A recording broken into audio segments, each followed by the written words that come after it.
Going live now. Now live, and yeah, so we're gonna wait a little bit. We had some technical difficulties. We're gonna transfer a bunch of people into this video. Thank you for being patient, everyone.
Thank you, everyone, for jumping in here. We're just going to wait a little bit longer for everyone else to come in.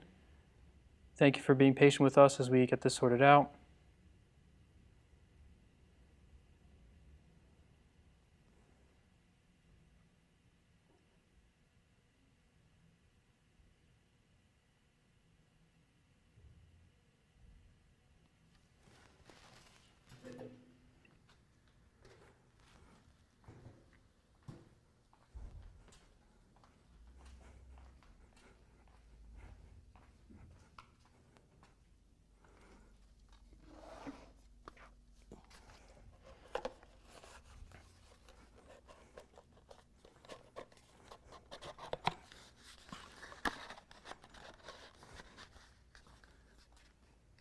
We've got about 14 people in here, and I think we can do a soft start. We are live right now. And, yeah, so let's go ahead, Kevin, and then I'll notify other channels for people to jump into this part. Okay, they're looking at the painting. Okay, for those of you who weren't here for the last 3 videos, we're displaying the painting. And again, it's just it was a quick photograph taken on a phone, but it'll give you a much better sense of what the painting looked like. I've had a few people who are in the Evolve program who actually live locally that do come into the school. And they made a point when they came in after watching the videos, when they saw the final painting, just how different it looked from what you could see on screen. So we wanted to give you a better look at the painting. And again, what you're seeing on screen is probably still really a diminished version of the actual painting, but it will give you a much better sense. So the whole point of doing the painting in color to start was to show you what the potential of the technique that I'm going to be teaching you now is, right? To really show you how far you can push it. I'm now going to break that technique down into every single step along the way. You're going to see every single brushstroke, every pencil mark, everything. I'm going to explain how I arrived at the values I use, every little bit of this. Now we're going to do it in grayscale. It's not going to be done in color. But at the end of this, I'm going to explain how you roll this over into color so that you'll be able to take the lessons of grayscale and then create color paintings with them. It's not a very difficult thing to do when you understand how to do it with just value and edge. And so, whenever we're ready. Good? Okay, so for starters, the painting was done on a masonite panel. Now, these panels that I have are not acid-free. These panels are straight from a lumber yard. They're I don't know, they're probably 1/4 inch masonite, or what they call hard board. Okay, and you can see it's rigid, it doesn't flex. On the front of it, I sanded the panel down with a 220 grit sandpaper, very, very gentle. I didn't scratch it, I just scuffed the surface a little bit. Once the surface was scuffed, basically I'm taking the shine off of the board. Then what I did is I covered the board with about 5 coats of gesso. Gesso straight out of the jar, the way it comes. Now, I applied the gesso using a foam roller. The foam roller doesn't have any real texture to it. It doesn't put a lot of gesso down, which is why you have to layer multiple layers, but it will give you a very, very smooth surface that doesn't require a lot of sanding. And you'll see, when I do this, I'm gonna coat the board with paint, and so I'll explain to you how we make sure the surface stays nice and smooth, because there's a little bit of work in there. So right now my panel is simply gessoed. It is sanded, and so it is very smooth. It has almost no texture because the gessos will be absorbent. And like I said, it's a beautiful surface to work on. There's no real texture to it. If we look up here, we have this visible. So if you look up here, this is actually what I'm going to be painting on. And you'll notice that it's no longer white, it's gray. What I've done is I've done a pass of acrylic paint. That's what I put down. So this is a golden high flow acrylic, and it is neutral gray number 5. They have a couple of different values. I'm using number 5 because it actually falls in line with the mid-tone of the girl's face. It's pretty close. Okay, and so if I were doing a color painting, if you go back and you look at the color portrait, there was a color down that was basically the darkest light on her forehead. Because we're going to be working in grayscale, I'm going to be using gray. If I were doing a color painting, I have a full set of acrylic paint, exactly the same colors. Again, it's Old Holland acrylic paint. I have exactly the same colors in acrylic as I have in oil. So I can mix those to create exactly the colors that I want, and I'm going to put them down as a base beneath my drawing. Okay, so I'm going to do a drawing on top of this, or a transfer, so that I have good, clean, black lines. I'm then going to go over that with oil paint, and I'm going to bury it under an exact value. So this, it's not exactly what I need, but it's pretty close. The reason for this going down, and then the drawing and going on top, and then another pass or pass of oil going on top of that, is that if the board is white, for me to bury the white panel, I would lose all of my transfer lines in the process. But since I've already moved the white almost to the color and value, I mean, it's gray, but to the color and value that the final pass that goes on top of the drawing is going to be, that final pass of oil doesn't have to be so dense. So it'll leave a lot of my transfer exposed and still feel absolutely solid. Again, if I worked on top of white, the paint would have to be so dense to be smooth and even. We don't want it to be thicker and thinner. We don't want white boards showing through. So this gives me a nice neutral base to work on. If I had multiple colors, they would just have rough edges where they bump up against each other. Really, I'm just trying to get a general flavor on the board before I start. I'm trying to get rid of the white and get the general color value, again, general color value of each object in place. And what that's going to do is it's going to make it easier for me when I do the oil paint on top of the transfer to keep the transfer lines exposed. So I'm going to show you how I got this to gray. And this is going to be, it's pretty much the same as what you would do for the gesso as far as smoothing things out. So, oh, and also, so this is a high flow acrylic. I think this stuff is used for like airbrushes and things like that.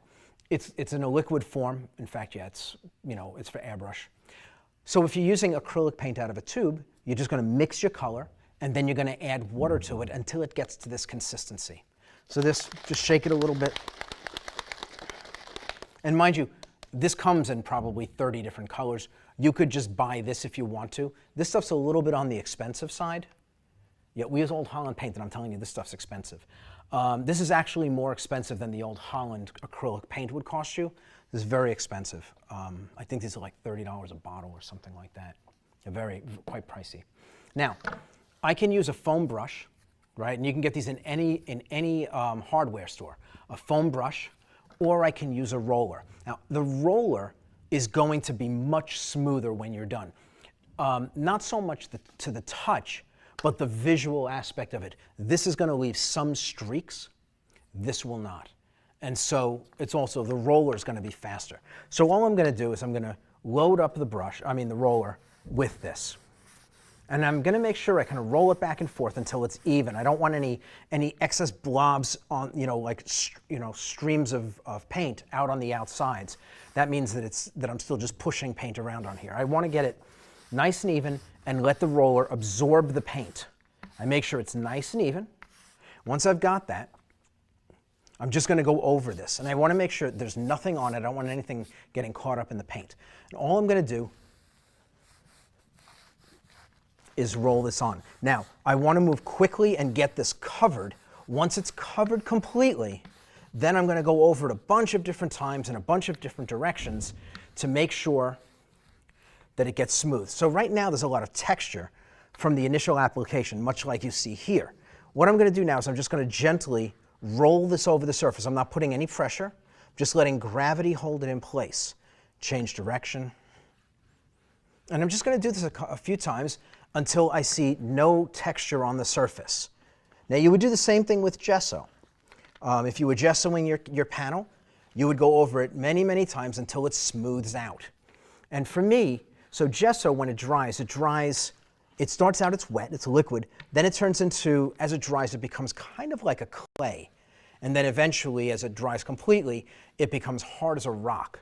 So when it's in that clay stage, if I touch it and nothing comes up, but it still feels kind of damp, I always rub the surface with my hand. And I do that because it kind of pushes down any texture that might be there, making it so that I don't have to sand. If you have a lot of texture in this, gesso is very, very hard to sand. It's a lot of work to sand texture out of gesso because, like I said, when it dries, it is like hard as a rock. So anyway, but that's how I prepped and got to here. When this dries, this will be exactly the same as this. You notice I put no water or anything in this. And I would recommend that if you're going to try this technique, that you go out and you get a small bottle of this paint. Again, it's golden high flow acrylic.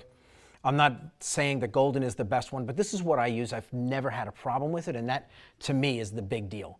I've never had a problem with it. It never lifts, it never peels. It's a good paint for what we're doing.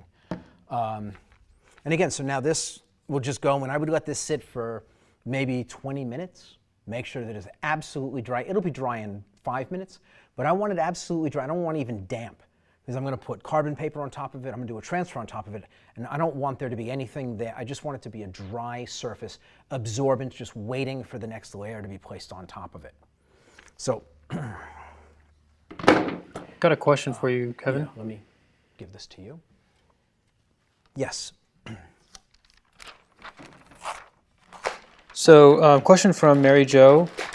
Did you say that the acrylic is archival? I did not say anything about that. These paints, so this is an underpainting. Every bit of it is going to be buried underneath the oil painting, right? So none of this will be exposed at the end. This paint is light fast, right? It has a light fastness rating of 1. I mean, it's a professional material. And so the fact that it's a professional material means that whether you're using it for finished work or for underpainting work, it's going to last, right?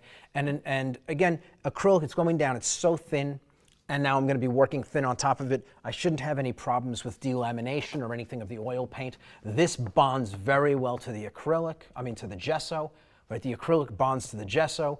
The oil paint will bond to the acrylic. Again, this is the question of, acrylic has water, you thin it with water, and oil paint is, it's waterproof, they don't mix. But once the acrylic paint is dry, it's not water-based, right? We can use water to thin it down, but we're not concerned about it being water-based. There's no water here, so that's not a problem. The oil paint will grab it, will adhere to it. Correction, Mary Jo was implying the masonite. The masonite. Oh, yeah. Okay, I'm sorry. The masonite is not archival, not this stuff. Okay, so and when I say it's not archival, what I mean is that it's not pH balanced for acid. I have no idea what's actually in it. I know that it's a construction material. It technically it should be sealed all the way around, right? So it should be gessoed here. It should be gessoed on the edges and gessoed on the back to make it more in line with what you would be thinking of as an archival material. But the panel that I worked on for the other portrait is archival. It is by a company called Ampersand, and they make their own masonite, and it is acid-free. So it is an archival material. You don't have to make these yourself. You can go and buy them. And again, ampersand, it's AMPERSAND. The name of the board is Gesso Board, GESSOBORD, not BOARD, BORD, Gesso Board. It's a really nice material. They're not too pricey. They cost a few bucks, but they're not too pricey. And if you want to work large, you can contact the company and they'll actually make them for you. I think they go up to 36 by 48, so 3 foot by 4 foot, something like that. I've had them, they've made them for me before, but you can just contact the company. But if you go into stores, you'll get them.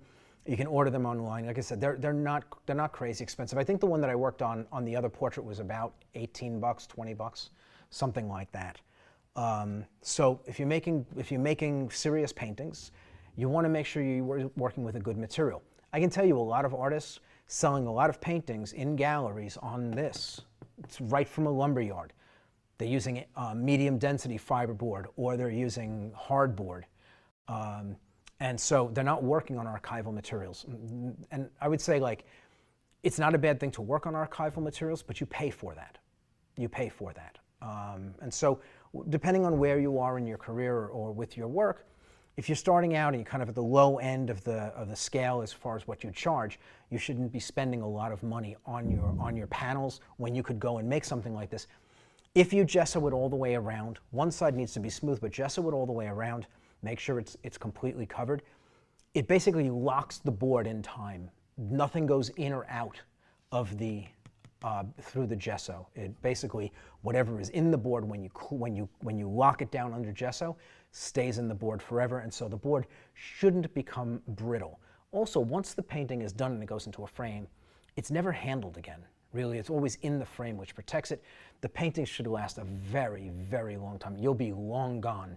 Your kids, your grandkids will be long gone before the board is a problem. So now that I've got that done, I'm going to... I do have a couple more questions if you'll take them. So let's do those before I move on. Yeah, so the next question is for the toning of the panel there. Yes. Could you use airbrush instead of the roller?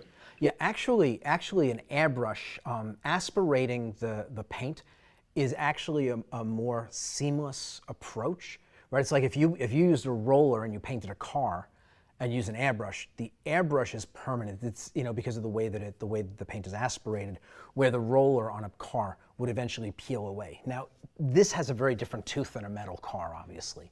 And so a roller is just fine, but if you have an airbrush, by all means, you could absolutely do that. That would be no problem. The roller, for me, I break out a roller. It's $1, and I'll do 10 panels at one time, and then throw the roller away, and I'm done. It's pretty good. There's no masks. There's no plastic wrappings, and So for me, an airbrush is fine if you have one and you use one all the time and you have the paint. Yeah, and again, if you're doing colors, the airbrush is actually really nice because you can seamlessly fade color into color. Where if we're doing it with a brush or with a roller, we're going to have some hard areas where one color covered another after it was dry, and we're going to have this kind of overlap. But with an airbrush, you would actually avoid that. And I'm not telling people to go out and get airbrushes for this. I don't use an airbrush for it, and I never have any problems. It's just that if you already are practiced with an airbrush and you want to do this, by all means, I think it would give you a nice underpinning to work on. Last question is, would birch be archival? Birch? Birch, the wood. I believe any wood panel, like I wouldn't go into a lumber yard and buy a new piece of birch. So what is recommended, or what I've heard recommended, is if you want to paint on wood panels, and you're serious about them, go and buy old furniture. Headboards are great.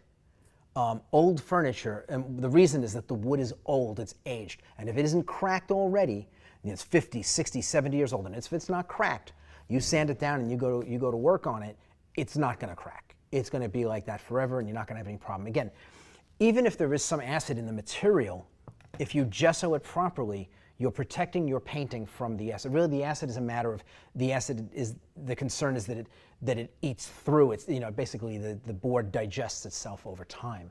Again, like I don't perceive that as a major issue. I mean, if you've ever seen a clipboard, which is what this is, they're made of the same thing. You know, a clipboard that's 60 years old, you know, they're a little on the brittle side, but they're also not protected. They're used and abused, and they're left in and out of the elements, and you know, but they become very, very easily broken. They fall apart. But I mean, I have panels that I gessoed like this 30 years ago, and they are as rigid and as clean front and back as they were the day I made them. I can't tell the difference. That's 30 years. And I'm not very kind to my older pieces. They bounce around here. They're all scratched up. Like, I don't take good care of them. They're not packaged and wrapped up, and they're abused, and yet they're still like just like they were when I made them. Okay, so moving on. Okay, so I'm going to pull this down here for now just to tape this up. So what I've done is, like I did on the other piece, I want to give myself a little bit of a white border so that I'm not painting into the tray on the easel. I want to make sure that I have some breathing room to work, and I'm not having to paint down into down at this very edge. So later on, if the painting's going to get matted, this is fine, and if it's going to get framed without a mat, then it would just have to be cut. So I'm going to start by taking a piece of carbon paper. For those of you who don't know what carbon paper is, it's also called transfer paper. And all it is that it has carbon on one side. And so when you put it down, if you make a mark, it'll transfer the mark to the board. So what I'm going to do is I'm just going to eyeball, and I'm going to try to center it.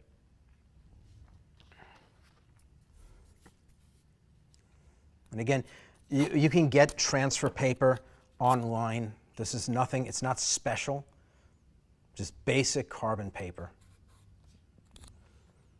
So Amazon has it. If you need large pieces, Richardson makes rolls. Actually, you want to give me that roll for a second?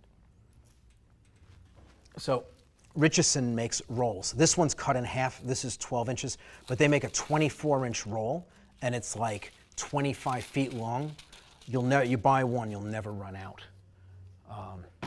It's good carbon paper. It's designed specifically for this. So you notice I just tape it down here and here. I don't pull it tight. I don't want to create any ripples in it. I just want it flat. This is my photo reference. So this is on just plain paper. This print, I don't even know where we did this. It might have even been done at Staples, but you can run this on your own printer as long as you have a printer that's been created in the last 30 years. Right? It's a photo print, but it's just black and white on plain paper. So now I'm saying plain paper. It's actually not plain paper. I run a Epson matte paper through my printer for stuff like this. And so if you go into any Staples, you'll see they have, it's their thinnest paper. It's like 100 sheets in a package, but it looks like regular paper, but it prints high quality photographs, where a piece of plain paper like Xerox Bond isn't going to have the same range. The value range and the crispness of the image isn't going to be quite the same. So once I've got this down and I know where I want it, I'm just going to get a bunch of pieces of tape. I do this so that I don't have to mess around once I start taping this in place. I want to be able to anchor it and not have to worry about moving it as I'm tearing off pieces of tape in the middle of this. So what I'm going to do is I'm going to start by taping it in the middle. I'm going to hold one side down, and I always tape on the longest side, the longer side. From here, I'm now going to grab on this side. You see I put a little bit of tape on the image, and then I'm going to pull against that and then flatten this out. And what that's doing is it's going to take any ripples or play out of the photograph. Once I've done that, I then go to the short sides, and I'm going to hold one side here. I just press down, and this side I pull a little bit, lock that down. I hold this side, I pull this a little bit, and lock that down. And so what I've done is I've created from here to here, everything inside is now pulled tight. It's only loose in these corners. From there, I'm going to go out about, I like 3 inches. 3 inches is good. I try to avoid important parts, things in the image. And I'm basically going to hold one side down, and again, pull here. Once I've got that, I hold this side down, and I pull on the other side. I'll do the same up here. And all this is going to do, like for something small like this, it's not really that necessary, but it is good to develop, it's important to develop good habits. If this painting were 3 times this size, this would be critical to not getting ripples as you do your stuff. And also, the paper's going to stretch as you transfer on it. As I work, if I draw from here and I'm doing all my marks, this paper's going to stretch in that direction. And so what these do is if it stretches, anything between here and here will stretch and it'll be stopped here, so that anything on the other side is not affected by the little bit of stretch in here. And so it doesn't allow me to push the paper from here all the way down, maybe giving me 1/4 of an inch of extra stretch. It will only allow me maybe a tiny little bit between each one of these areas that's locked in. And that's really the importance of this. Anyway, so here, hold one side, pull. And again, it's just the same thing over and over. Hold the side I just put down, pull from here. And then I can do the same in the corners. Like here, I can just grab the corner and pull. I need 3 more pieces.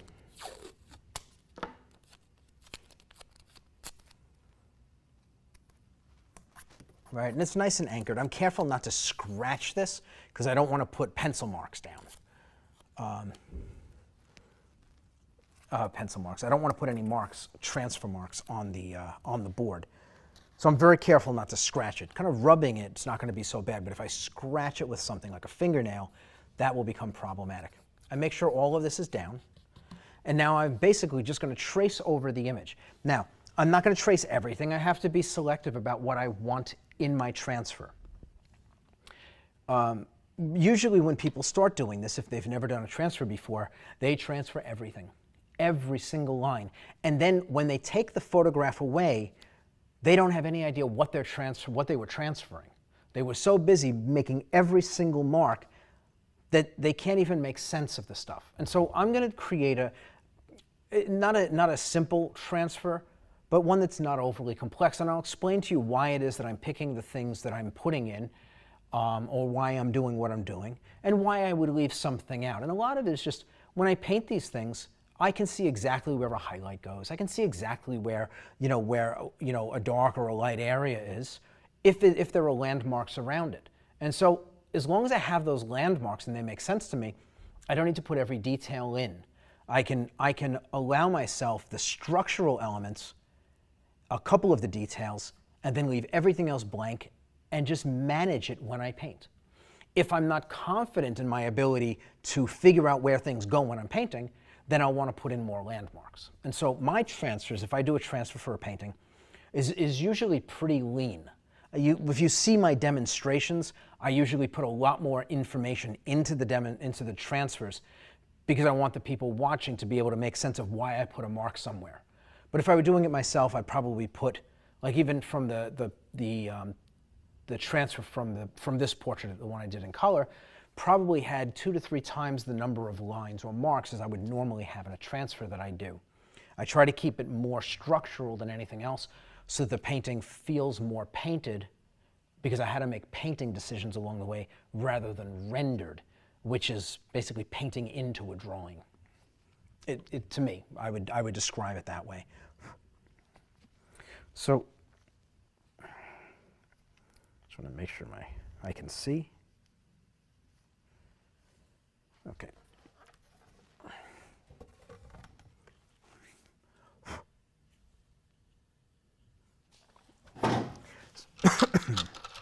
So, I come armed with 24 number 2 pencils.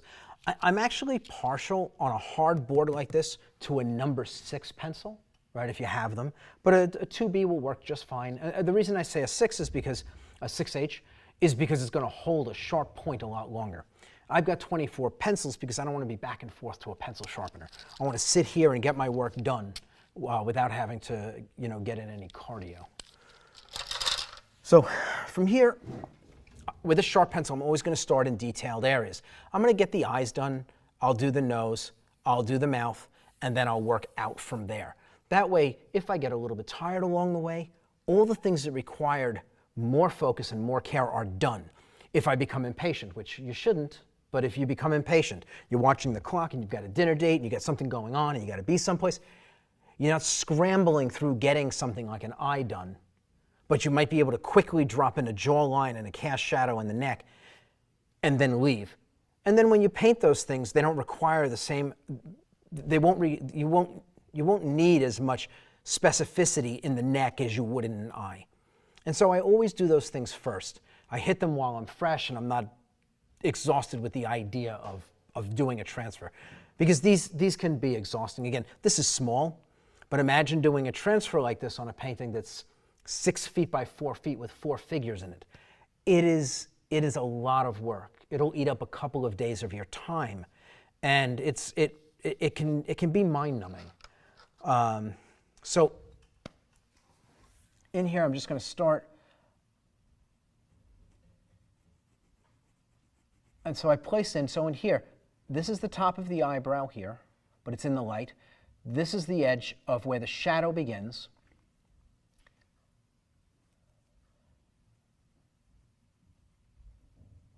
And now, there are really not a lot of edges in here. These things really kind of soften out. So I'm looking for some kind of landmarks that I'll be able to make sense of when I take this away. So I made this, I brought there's a light in here, right? The eyebrow is like this. There's a light in here, and then there's a hard edge, and then you've got the shadowed part of the eyebrow down in here. The eyebrow kind of ends in here, but there's still, underneath the eyebrow, you've got the skull. You've got the turn in that eye socket, which is still creating a shadow. So I've grabbed that, because that aligns with the shadow on the nose. And that's why I grabbed it. I treated them as two different things. I don't want to think later on that this is part of the eyebrow. So I ended the eyebrow here and then put this mark in. Now, a lot of people in the school, what they do is they'll do a transfer like this, and they will keep the transfer image. So they, later on, when they're looking back at their painting and they're trying to figure out, well, what did I mean by that mark? They can go back to their transfer and see where they put their lines. I also have, I have a couple of students who do this, but one in particular he's been in recently. He actually does his transfer with a red pencil. And so the red pencil, he's able to see exactly where the lines go. They don't disappear gray into gray. So that's another option. You got to make sure that it's a hard lead, though. Anyway, so now that I've got that,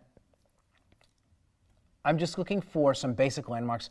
I see an edge in here, and while I'm here, I'm just going to grab that edge of the shadow. Even though this little notch is not going to find itself into the painting, I'm going to put it in because it's a landmark I'm going to use later on. I've got that done. I'm now going to move into this eye socket. So I'm going to start in the center with the eye. I'm not pressing very hard, but I am putting some pressure. And again, you'll have to test it. If you're not sure, do a little test in a corner.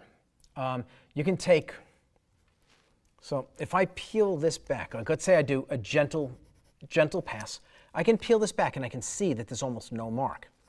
So I can do a slightly harder pass, and now there's a good dark mark. Can you see that? Okay. So I want to test it. If I have never done this before, I want to test it beforehand to make sure that I'm getting a good clean drawing. If the lines, after you're done, if you find that you've been too gentle, good sharpened pencil, go in and just draw over your lines and darken them. It's that simple. Anyway, so I've now got the outer edge of the eye done. I am going to circle the highlight. This one I'm not, it's so tiny. Now, the iris, I'm going to outline it, but I'm going to do more than that. I'm actually going to fill the iris. I'm going to fill the darkest shadows in here. Same in the nose. And what that's going to do is it's going to give me an outline for all of the shadows, a black filled in area for the things that are extremely dark, and then an outlined area for the lights, right? So the lines, the clean lines will separate shadows from lights, and then the really dark stuff will be filled. And that's going to make a little bit more sense of the image for me. And I'm actually going to do it with the eyebrow as well. It's going to help me to make sense of what is really dark in the eyebrow and what isn't. So I've got a light up in here, and I've got some light up in here, but the rest of this is relatively dark. I fill completely. I take my time when I do this. I don't want to have a bunch of scratchy marks. When I do this, I stack my lines so there are no gaps. I fill, and you'll see it when I take this off. I'm going to do the same thing inside of the eye. So I'm grabbing not just the iris, but a little bit out here, because this is just as dark, and so is this. I'm going to actually pull it over and grab eyelashes at the same time, because the eyelashes, like you saw in the other painting, they get clumped together as a dark. So I'm going to put them, I'm going to connect them to the darkness of the iris.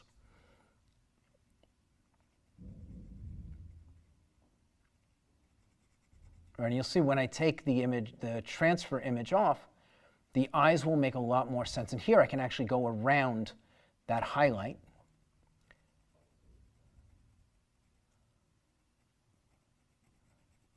Now again, the iris is not going to be round, it's going to be this whole shape. But that's okay. I'll understand when I'm painting, I'll be able to break it up at that point. Right in here, there's some light on the eyelashes. I'm just going to kind of bring this down in here, and I'm going to fill in those lights. I'm not going to worry about it. It's just light hitting the tips of the eyelashes.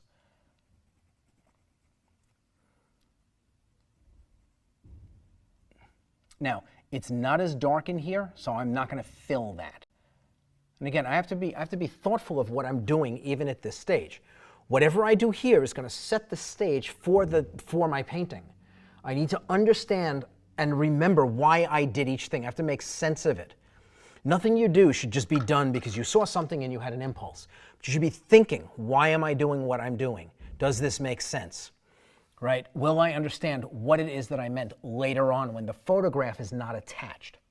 So I've got all of I've got the eye done, and I've got the eyelashes from here over, which all look very dark. They're just as dark as the iris. I'm going to drop in the edge of the fold. And again, I'm going to fill a portion of that. And again, I don't know how much of it you can make out in the video, but I'm not making anything up.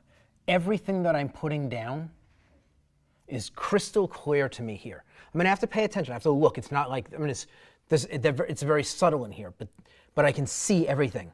If I'm not sure about something, I don't put a line down. And that's very important. If I put a line down, it's because I saw something and I saw it clearly, and I put it in because it matters. If I'm not sure about something and I put down a line, when I take this off, I may not remember that that area was confusing. And so I may trust that I put a line there for a reason and then not be able to make heads or tails of it later on. Or paint something in the wrong place because I'm believing the lines I put down, right? And so I want to be very careful not to put anything down that I'm not absolutely certain about. So I take my time. This is not something that you do before you start painting. This is the painting. Putting the gesso on the board is the painting. Putting the gray acrylic is the painting. These aren't throwaway stages that you don't have to think about, that just they're in the way between you and getting to your location. This is part of the painting process. And so treat this with great care, and it'll put you on a path to a smooth sailing process and a beautiful finished piece of art. Don't cut corners on this stuff. Don't rush. Don't think like, I got to get through this to get to the painting. This is the painting. I can't stress that enough.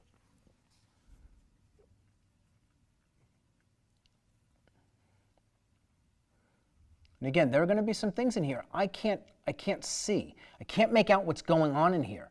So I don't make any marks. The photograph that I will eventually be working from might, because it's a real photograph, it has higher contrast, it's crisper, it's not a matte image. The information may very well be in here, but not in here. I can't see it here. The contrast ratio isn't great enough. And so if I put a mark in here and I'm not really sure, then when I get to the photograph, I might not be able to make sense of it. So I want to just be careful. I leave things out. It's okay to leave things out. You can always find them later on.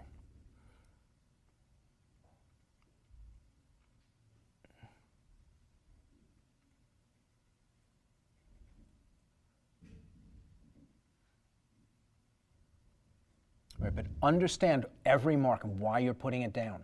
Make sense of it before it goes down.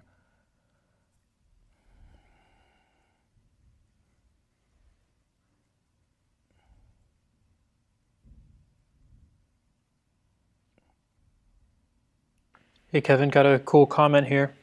Yes. Someone shared, I'm from Manhattan in New York, and I saved the video where you spoke about your journey to remind myself about the growth you had, which inspires me.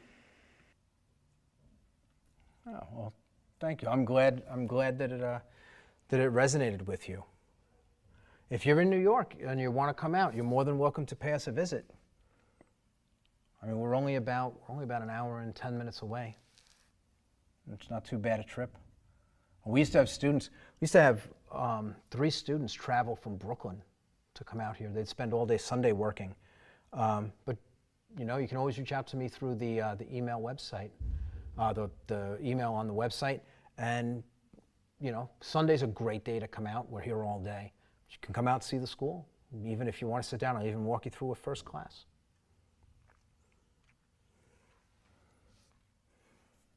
All right, so in here I'm feeling pretty good. There's not a lot really to do.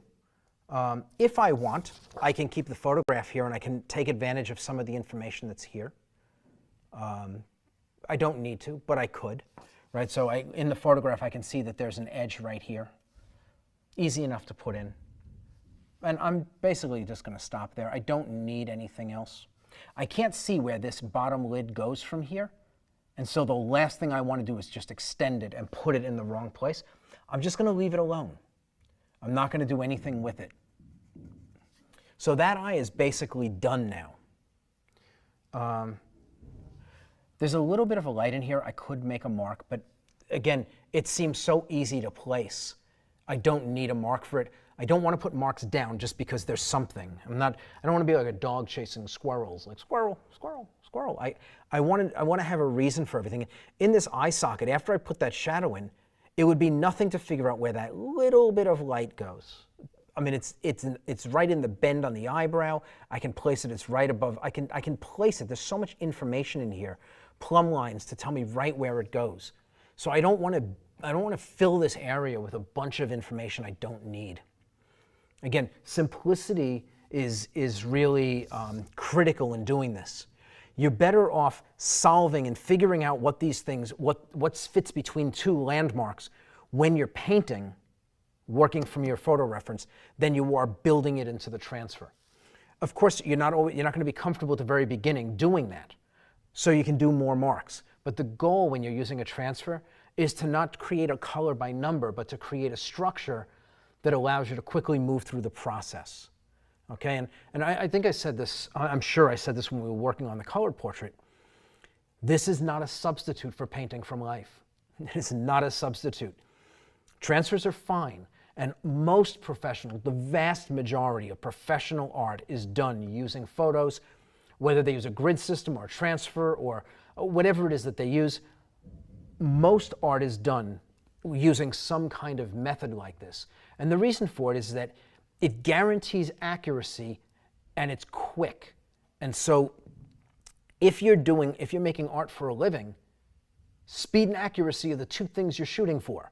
And if this guarantees them or contributes, then you'd be a fool not to use it, unless your entire marketing thing is that you don't do it. And there are people, there are painters, they only work from life. And that's their thing. They sell that. And they have an audience that's built around that only want things done the traditional way. And that's fine. I think that's great. But if you're looking at being able to produce beautiful art and sticking, with just the traditional approach are 2 very different things. I don't say to ignore the traditional approach. It's a wonderful journey to take. And it'll make you a better artist even if you work from photographs. Even if you use transfers, it'll make you a better artist. But work from life when you can, play around with it, experiment. And then if you're doing work, and also work from photographs.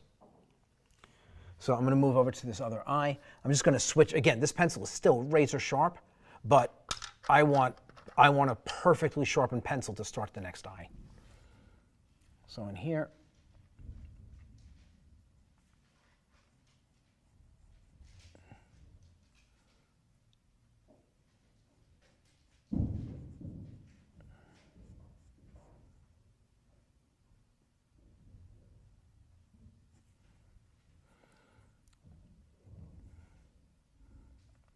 Again, only what I can see, only what I can make sense of.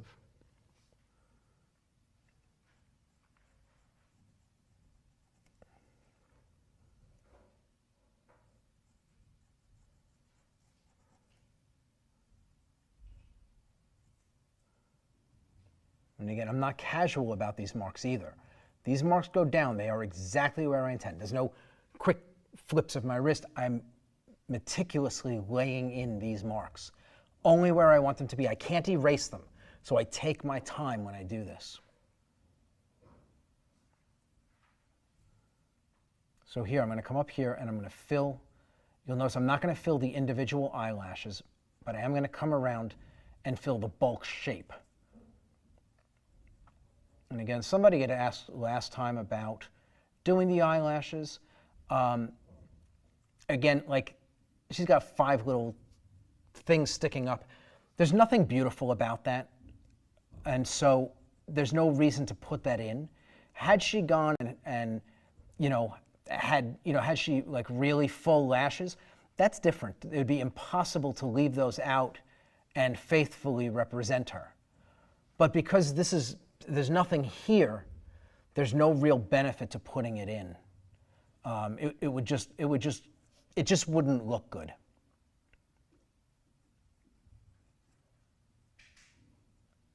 Again, very, very careful. Make sure this shape is right. Again, in here, I want to make sure I filled completely. Same here. I'm going to grab the iris. Now I'm going to fill the iris as well.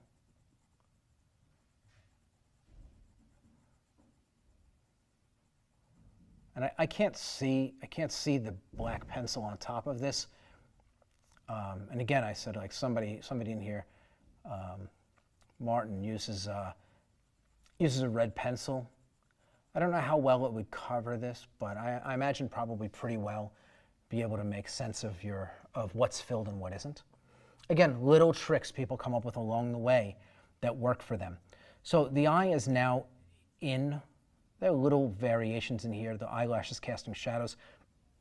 I'm not going to worry about that. I've even got little bits of eyelash down here, but these lines are structural. This is just a little hints of cast shadow, so I'm not going to worry about them. Come up, I'm going to do the eyebrow, and then I'll just kind of clean up around the eye, and then I'll move down here and I'll do the nose. So again, the eyebrow. And just because this stuff isn't that dark doesn't mean I press less. I need just as clean a black line for the stuff that's very delicate as the stuff that's really dark and bold. So I don't get really gentle here and have no transfer. I want those marks because they're going to be landmarks later on. So I want them embedded. They're going to get completely covered with paint. So it doesn't matter how dark or light they are. They're going to get completely covered. So you won't see them. You won't see them at the end of the painting process.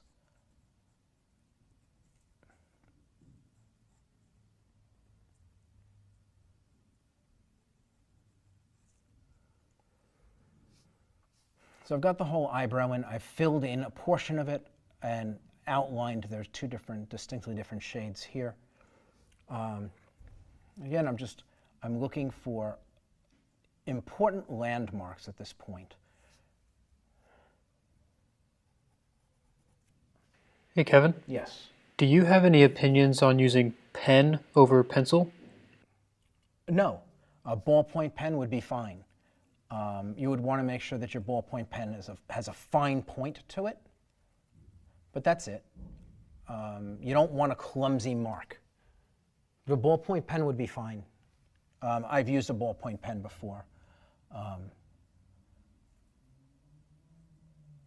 And again, like, this is a lot lighter than this, but it's filled with the exact same density of line. When it gets painted, that will all get changed. So here, even though we've got a few hairs, there's a shape that actually comes across like this.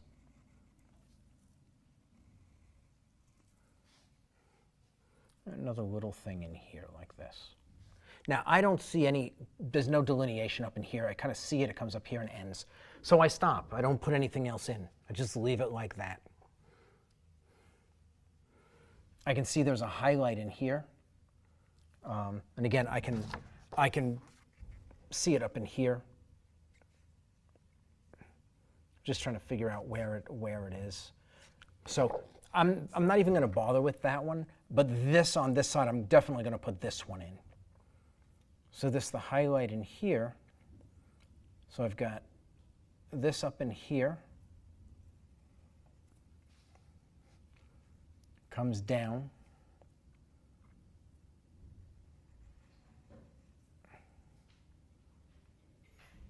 There's a shape in here like this. This comes across. And again, I'm trying to make sense of where it is. Here, it's kind of something like this. So highlight, highlight in here, and then this dissolves. And again, I'm trying to make as much sense of it as I can, utilizing the transfer. And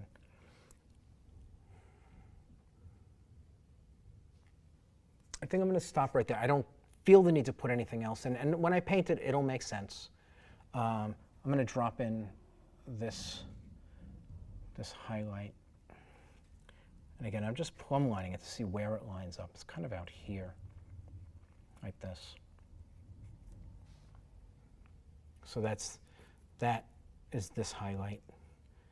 This is this highlight. And this one is right here. And that's it. I don't really need to do anything else there. Out here, this little thing is this. And then this edge is this. And then I found a little bit of a shift in here. There's a little bit of a turn in the form right here. So I made a notation for it. So, and I think that's pretty good for all of that up in there. I'll come back up and I'll do the hair later on, the hairline. But I want to start moving down. And again, this pencil's still sharp, but it's not absolutely precise. So I want to get in, I want to do nostrils. I don't want a dull pencil.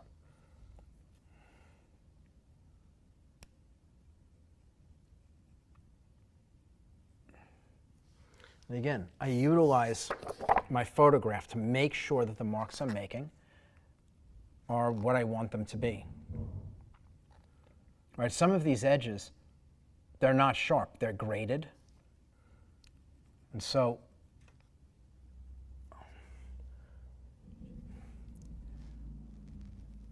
I'm sorry, it's a little bit hard to see. It's just the way that lighting is in here for what we're doing. It's different than what we do during our regular classes, but it's a little hard to see. And so what I was saying was that some of these marks, they have a very soft graded edge. And so you have to make a decision as to where you put the mark, because I can't make a gradient. I'm not making a gradient with this. They're all hard edges. So a gradient in here, I have to pick a place that makes sense to me as the place where the dark mark ends. And I have to remember why I put the mark there so I know if the gradient is to the left or right of it, right?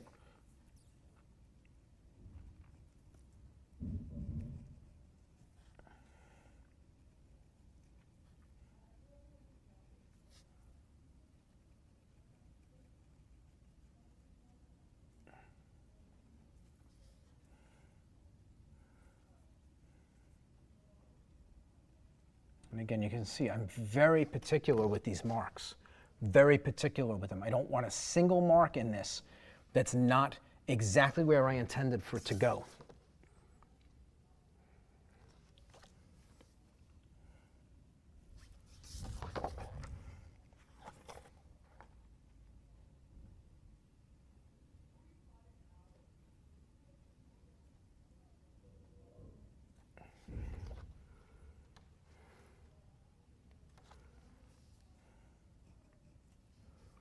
Okay, and again, just trying to make sense of everything that's here, a little bit at a time. I'm in no rush.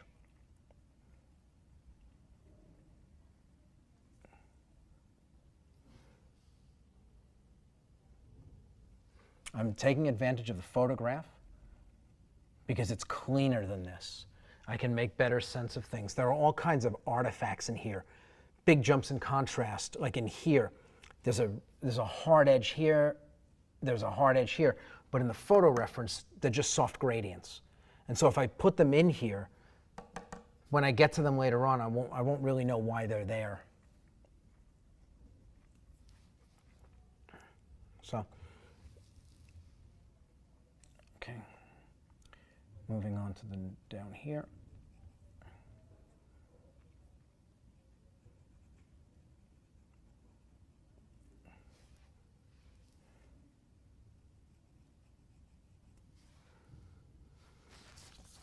Again, there's no information on the top of that nostril. Try to figure out in here. I mean, I've painted it once, so I have a sense. I know what I'm looking for now. It's kind of like that. And then the edge of the nose is here. Now, when I paint it, a lot of those edges are going to become very soft, but for now, they work for the transfer. And here's the highlight on the nose. Really kind of comes in there. This is not really highlight in here. I'm going to outline it a little bit just to place it so I have the angle.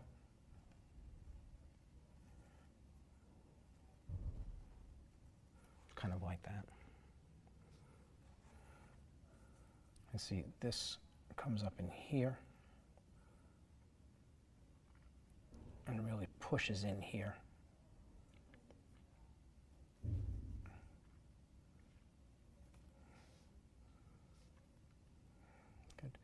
And then there's a lot of missing information in here. Again, the way that a matte print prints, you're just not going to get nearly as much data.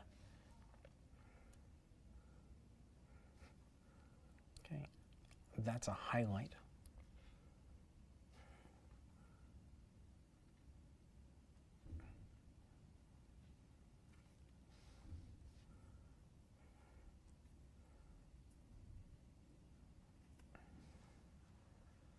And I'm putting a little bit more in here than I would for myself. If I were doing this myself, none of this would be in here. Like this stuff in here wouldn't be. I would have this highlight, but none of this. It would be this line coming down here, and then this highlight, this nostril with this curve, but none of this would be in here.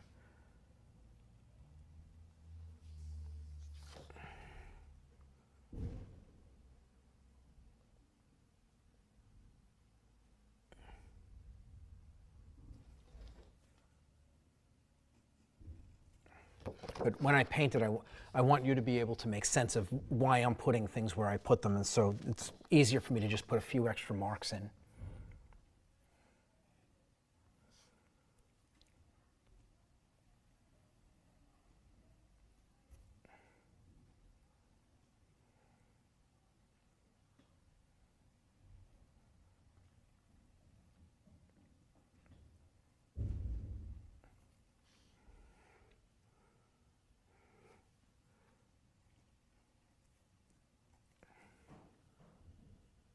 Okay.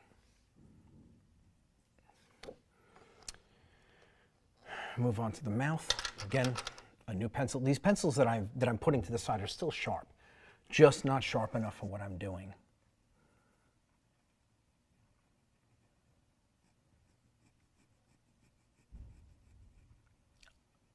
Again, precision in this matters. This must be absolutely precise, because I'm going to be trusting it as I move forward. If it's not precise and I'm trusting it, I'm going to wind up with areas in my painting that are not describing what's actually in the photograph.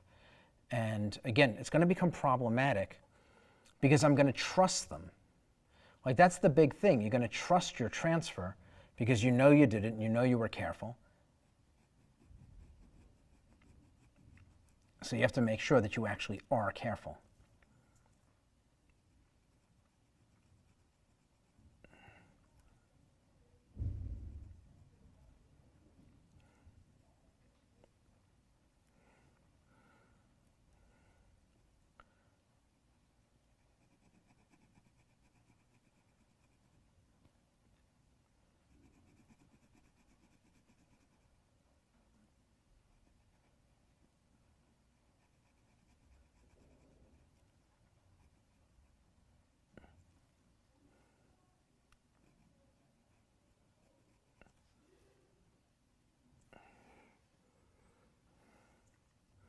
And again, some of this, it's hard to see. It's not obvious in this photograph. Again, you're not going to get a perfect, like a photograph like this in a matte print like this. And so you're going to be held back by some limitations here. And again, that's okay. Just understand that those limitations are there. Don't expect so much out of this photograph. Be comfortable with the idea of going to what will be your final source material for your painting in order to make sure that you have everything you need.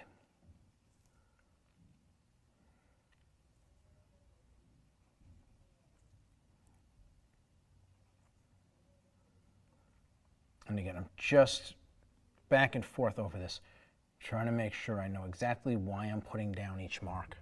It took me a while to figure out what's going on in the mouth. You would think I painted it just a couple of weeks ago, I'd remember, but I don't. So I think that's looking pretty good now.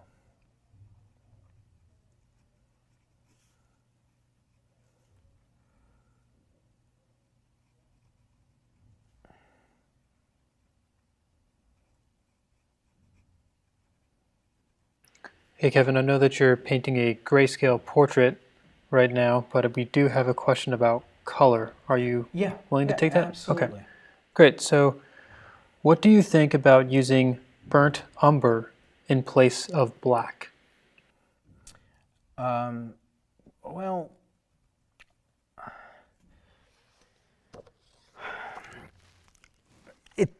obviously all circumstances, every circumstance is different.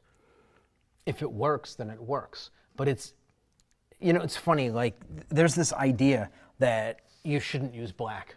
I hear this all the time. You shouldn't use black. You shouldn't use black. You go to art college, they'll tell you not to use black. And the bottom line is that the paint companies have like 9 different blacks, right? There's a reason for that. That's not by accident. There's almost as many blacks as there are greens. And it's like, that's not an accident. It's because those blacks have real value. We utilize black in the Evolve program to a substantial degree as part of a learning tool.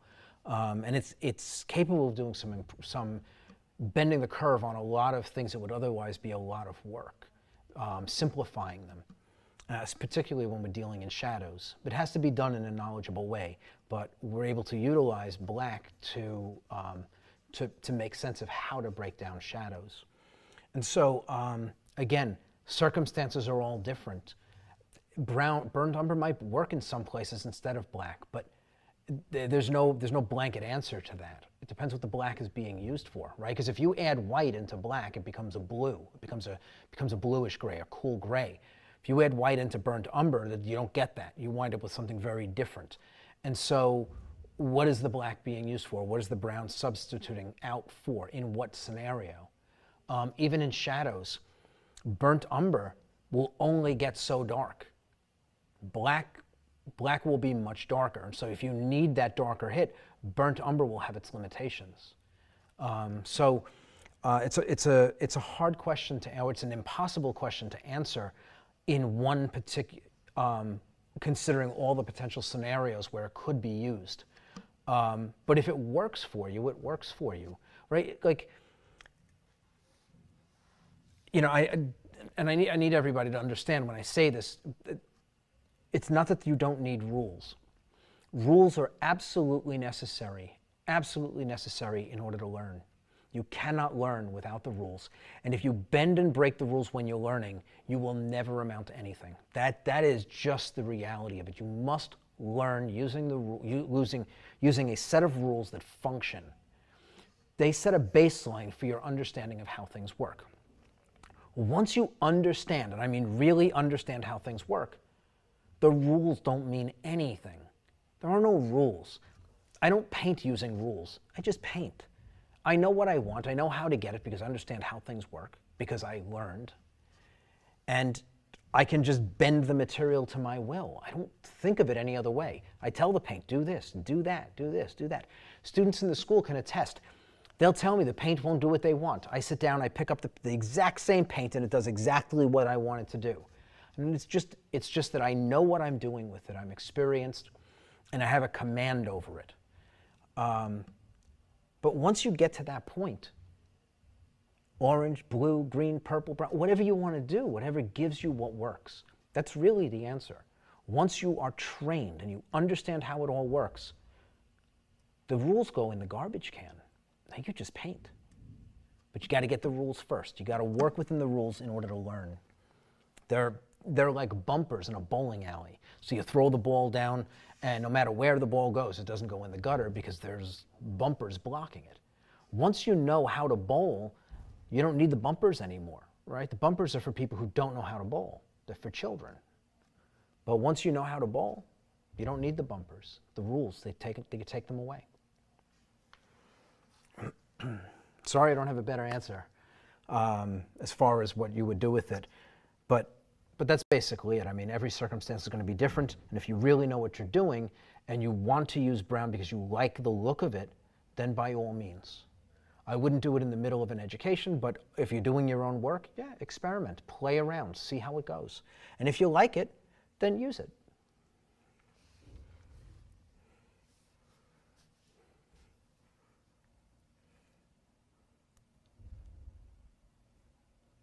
All right, so here I'm just grabbing a couple of the highlights in the mouth so I know where they go.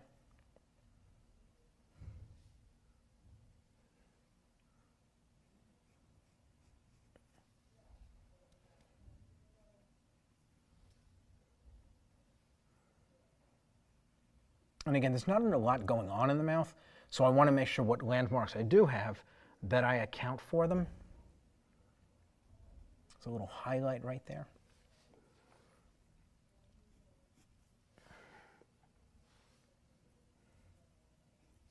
So again, in here, lots of very delicate turns in the form.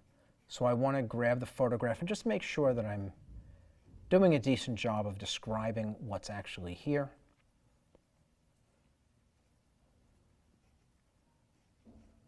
Doesn't have to be perfect, like for me, doesn't need to be perfect, just needs to give me an idea of where things go. That's a highlight right there on the chin. Not much of a highlight, but it's a highlight.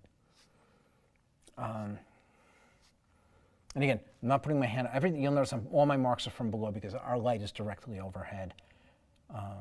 Makes it a little bit more difficult to work.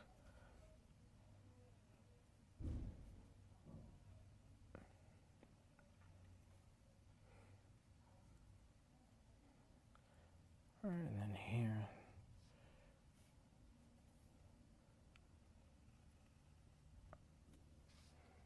And again, that shape's not quite like that, but it's close enough. I think like,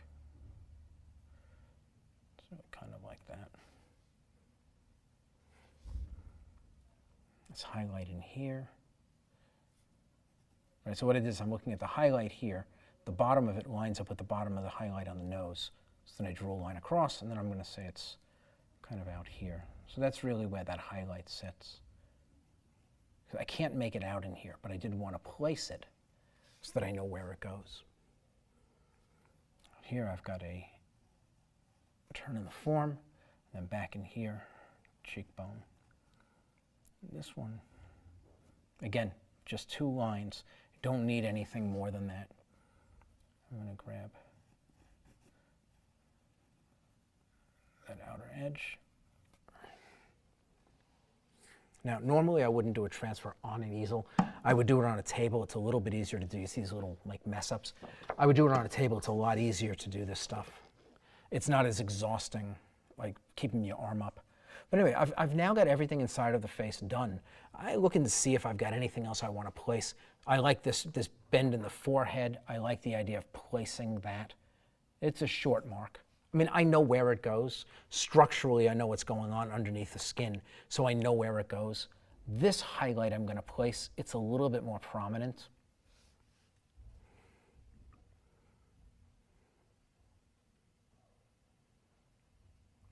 And again, I'm just looking over the images if there's anything else I want to grab and make sure I put in. This comes down here. It's kind of like this.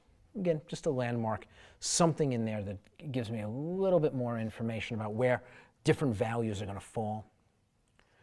And so from here, I'm just going to go around. I'm going to get the outer edge of the face. And again, when I do the hair, I'm just going to scribble in the shape of the hair. I'll get the outline for the lighter stuff, but I'm actually looking at the darker things, because I can put these strokes in and they will actually explain how the hair is moving, right? So back in here, I'm actually going to fill the hair. That way the lighter hair will be visible in front of it and beside it. And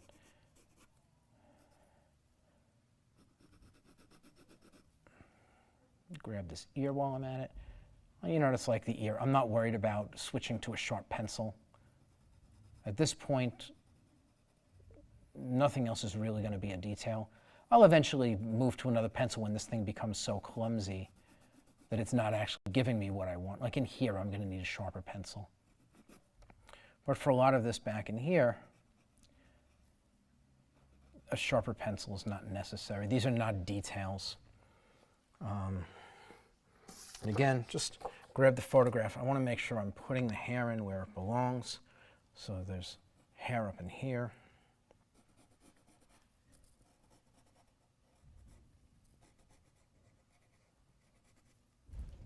And just follow that contour. A little bit of hair up in there.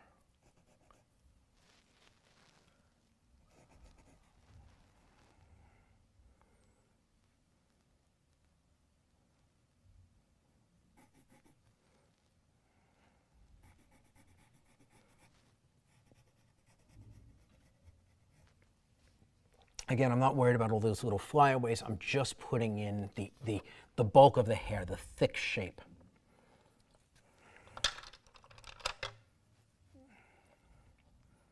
I'll do this here.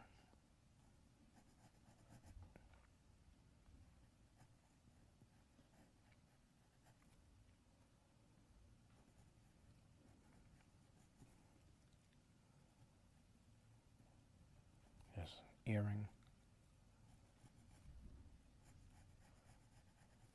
Outer edge of the ear. And I'm going to just draw the ear right through the hair. I'll put the hair in later on. Right, so it's kind of like that.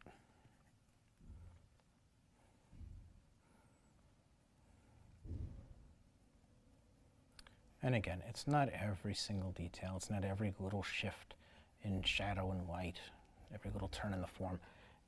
I'm just looking for the stuff that seems important. The landmarks that I'll need to make sense when I'm filling later on.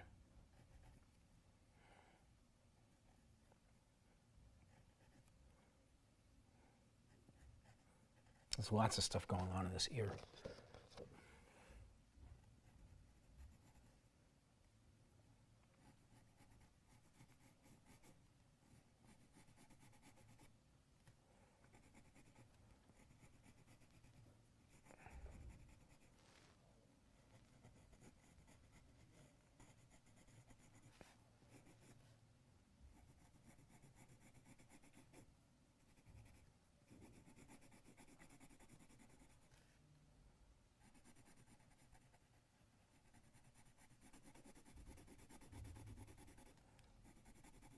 And again, I won't know if it's completely filled right now, but I'll fill it later on if need be, after I take the transfer away. Again, I can do, I don't really need to do all these little flyaways. They're not necessary. As long as I know where the general shape of the hair is, I'll be able to place those in later on. If I see something really bold, this is a landmark right here, so I'll leave that little light exposed.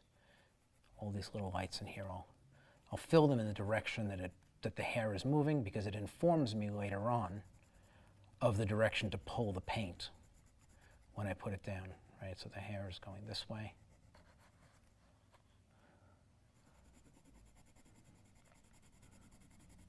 And I'm really just concerned about when it bumps up against the light.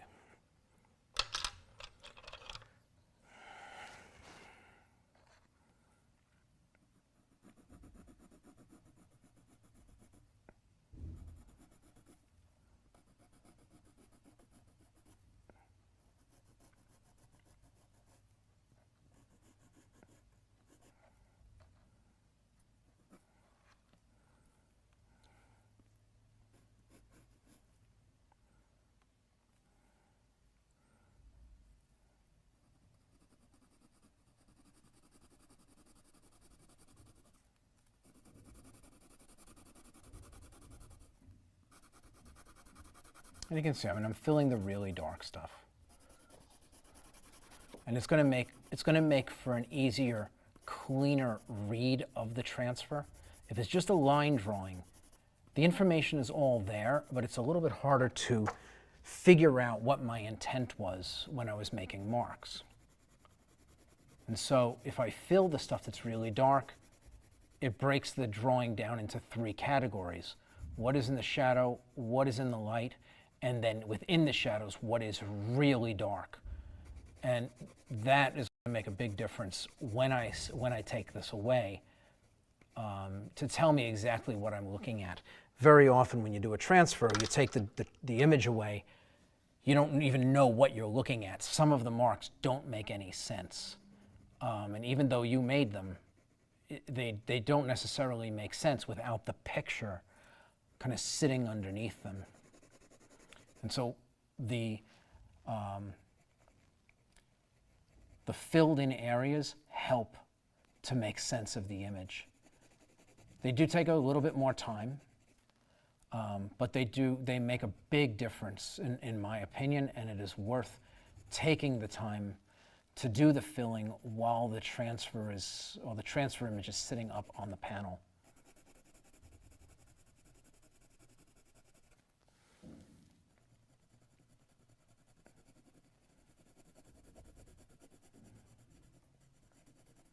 And again, I'm not perfect in here, but when I put my brush strokes down, I'm going to be approximating, right? I mean, you've seen me paint the hair.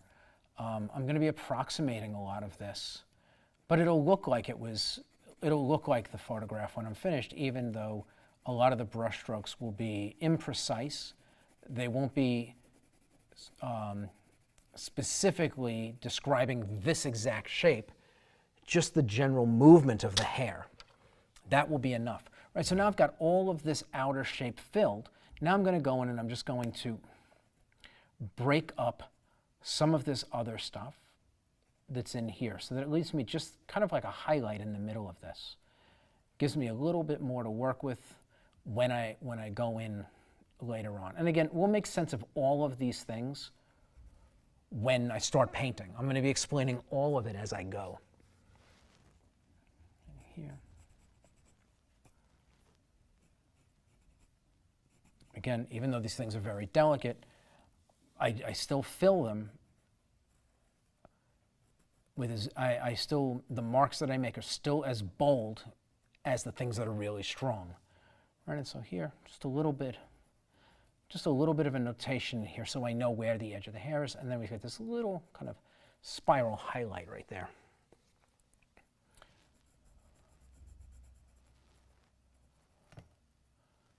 And I think that that's really kind of good enough for the hair. I think I've got all of it in. I'm going to have to do this. So I'm going to finish up this side of the face.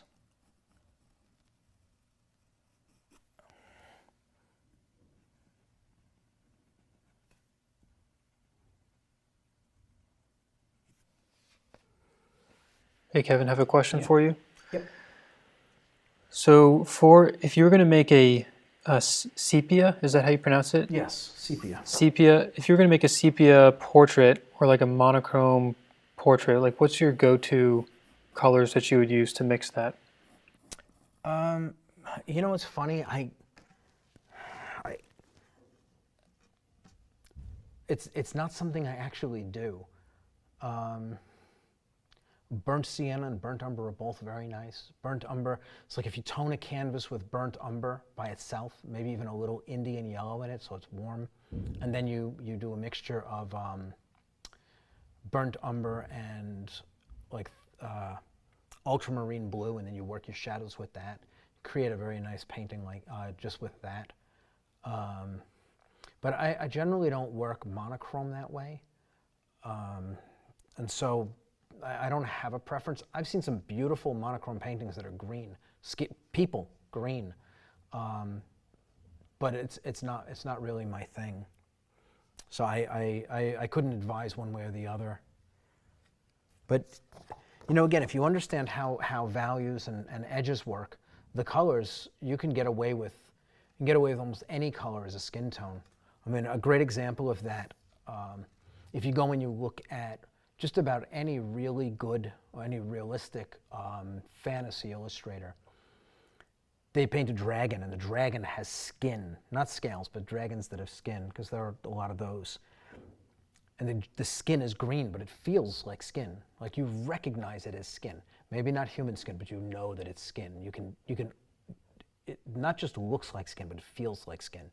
And all you're seeing there is a control of values and edges that give the impression of the texture. The color is irrelevant. That color could be red or green or blue or orange. It doesn't matter. It's how the values and the edges are controlled. They're manipulated to give an effect that bounces light the way that skin bounces light, whether it's dry or sweaty or whatever it is. And so the coloration doesn't really matter. It's how you manage your values and edges that are going to bring something to life, right? And that's if we're talking about something very realistic. If we're talking about capturing an impression, you can go and look at like Remington. Frederick Remington, he's got some beautiful paintings that they're night scenes by moonlight. Green skies, and I mean, everything's subdued, it's all grays, but there's greens and oranges, and it's like no color you would ever, if you saw the color on a palette and somebody told you that was a sky or a rock or skin, you'd be like, there's absolutely no way that could be pulled off. Remington does it beautifully. Right, so it's a matter of kind of making, again, if you want your colors, you have your values and your edges, that's going to give you the impression of the textures that you want, whether something is skin or hair or velvet, and then the color selections, all things are relative, right? I don't remember who said this, but he said that if he could paint the skin of Venus with I forget, it was like red clay or mud or something like that, as long as he could pick the color of the background. Right, and the idea is that no matter what color he painted the skin of Venus, beautiful porcelain skin, as long as he was control of the environment, he could make that color look like skin. Very, very important. I forget who said it. I'm butchering the quote, but if you understand how to manipulate color, yeah, that is absolutely right. The environment and the skin all kind of play together. Everything's related within the painting.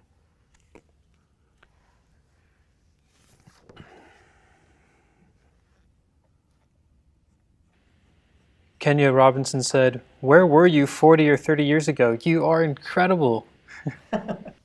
Thank you so much. Well, 30 years ago, I was starting my career. 40 years ago, we don't talk about 40 years ago. Yeah, no, we don't do that. I was just entering into my teenage years. Not a good time. Yeah, I've actually, when I was doing the Grand Master portrait, which I believe it's up on this channel, right? On the YouTube. Yeah. Yep. So a couple of times, some of my friends from back in the Bronx when I was a teenager jumped on, and you can see me. Daniel's like, "Oh, Matt said hi," and I'm like, immediately I'm like, "Matt, no stories. We don't talk about the past." So yeah, but 30 years ago, I was starting my career. I was probably 2 or 3 paintings into my illustration career at that time. So, and I've been hammering away at this ever since. But it's funny, like you asked that question, I'm assuming it's because you wish that you had access to this when you were younger so that you could use it to grow your skills. The whole reason that I do this, the reason that I started the school, the reason that I started Evolve, the reason that I do these demos, that I'm trying to teach and share this information, this is what I wish I had when I was coming up. This would have made my life so much easier. I worked so hard throughout my career, so much harder than I ever needed to.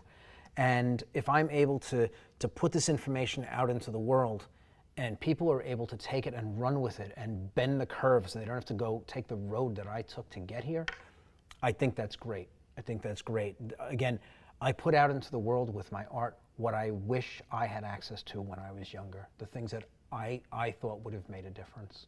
And I hope that everybody who sees this, that's what you're getting out of it.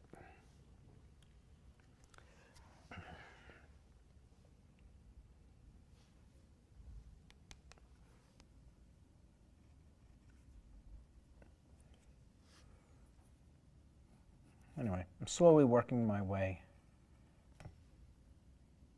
down to these easier areas.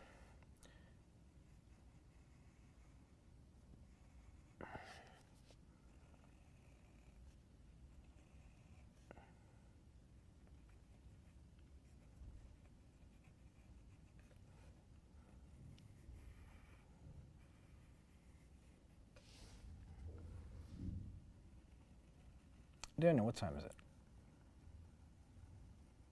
It is 9:30. Oh, we're actually doing just fine.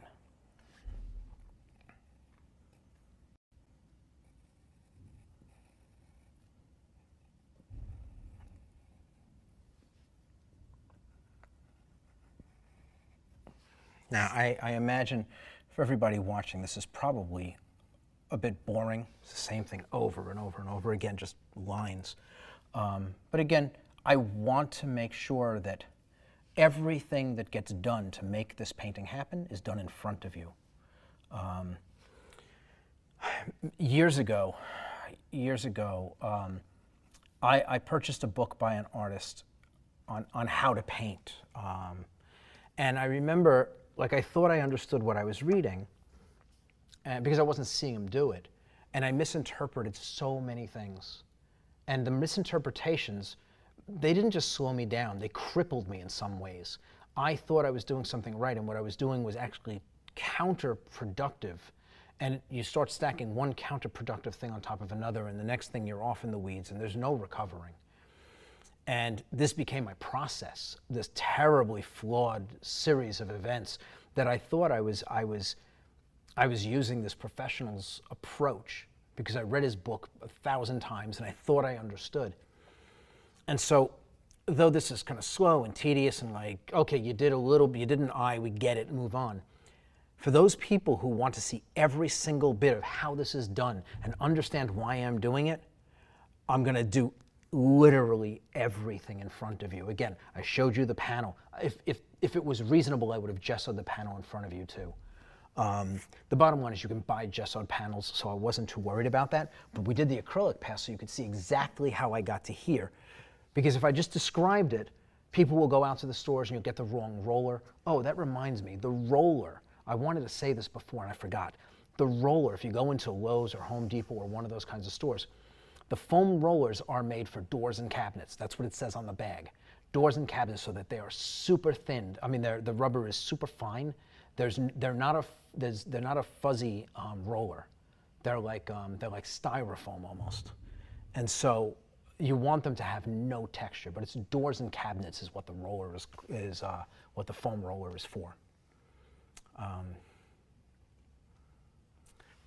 Okay, I think all of this is done. I'm trying to see. I've actually got the painting, the color painting hasn't been shipped out yet. It's sitting right over here. I'm kind of taking a look at it to make sure I haven't missed anything. Anything that I want to put in. I don't have any marks down in here.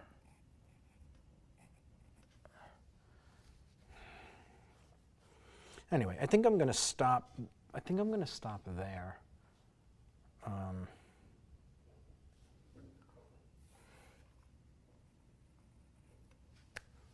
Something like that. I'm just going to get this hair in, and then we're going to spray varnish it. Oh, we're going to spray fix it, and then I'm going to do a pass of oil on top of it, and that's where we're going to end. And that would be where I started the color painting. When I finished tonight, that's exactly where the color painting was in the first video. When I came in and there was already a transfer done and there was already the base skin tone laid down. And that'll basically fill in the gaps for everything up to the beginning of the first part of the color painting. Anyway, so I just want to get this clump of hair in here. And again, I don't need to be overly precise with it. I just want to get some approximation of its shape.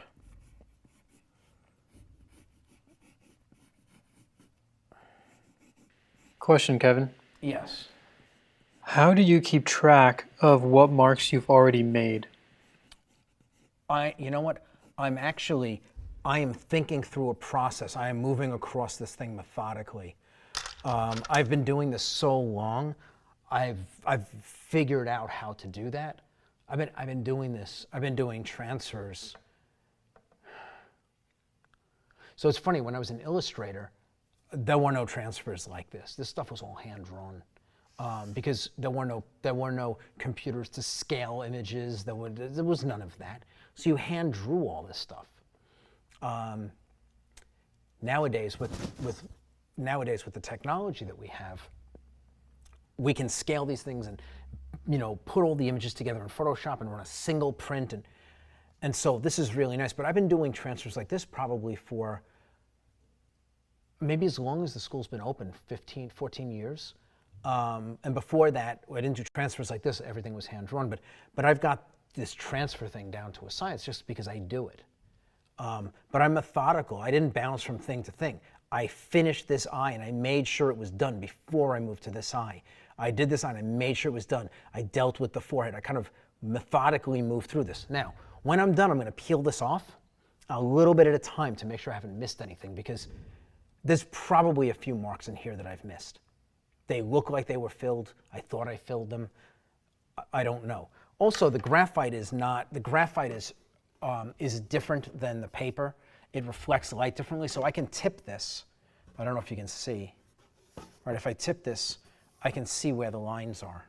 You see that? Mm-hmm. Right? So I can see what's filled and what's not. And in fact, right, and so that's not a bad thing to do either, to make sense of where things are. So anyway, I think I'm just going to hold this up to the light a little bit. I think I'm pretty much where I want to be. I'm just looking at the eyes to make sure I filled them completely. Some areas that don't look completely filled. Right, and so all I'm doing is I'm using the glare to make sure that each of these things that I filled to be black are actually filled. I want to make sure I didn't leave any areas where I missed a stroke with the pencil.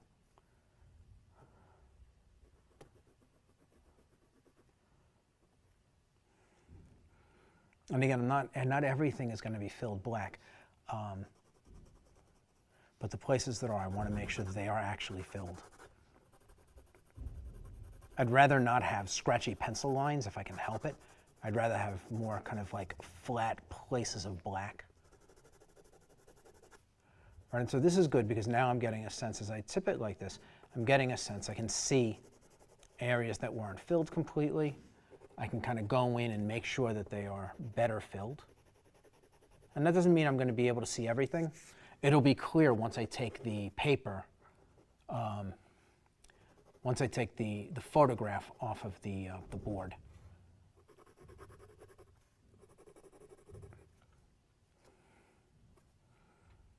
Yeah, so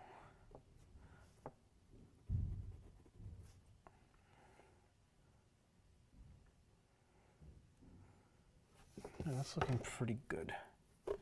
Again, I've got one tight mark on an eye that I want to do here.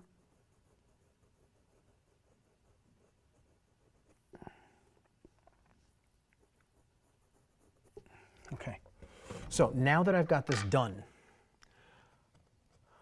I'm not going to peel everything away. I'm just going to take away these pieces, and I'm going to pull it back and see how the drawing looks. I want to make sure that I've got a clean transfer before I just pull the whole thing off. Because if there are any problems, it's very easy for me to just lay this back down right where it is. Everything will fall right back into place. So I can see my transfer.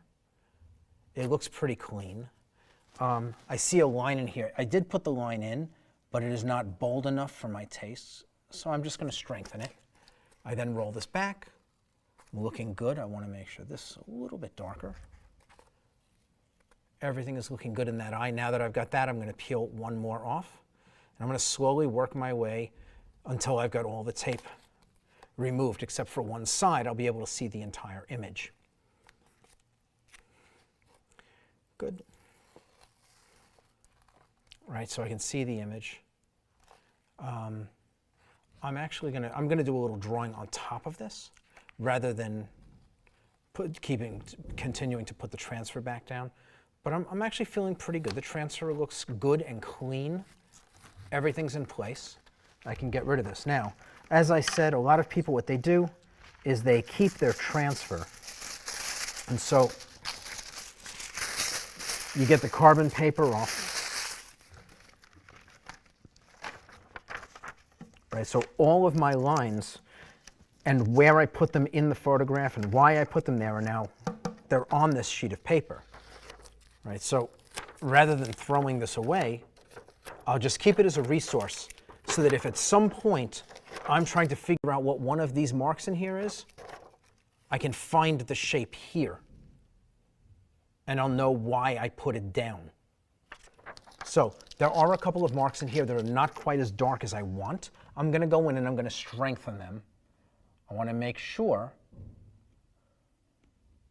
that all of the marks that I need are good and solid.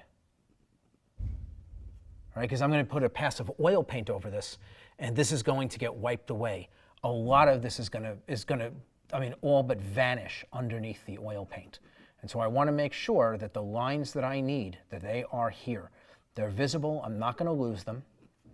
Again, there's no point in doing a transfer if you lose it the moment you put your oil paint on top. Like in here, these marks are very soft. There's no way they would have survived the oil paint going on top of them. They would have been completely obscured.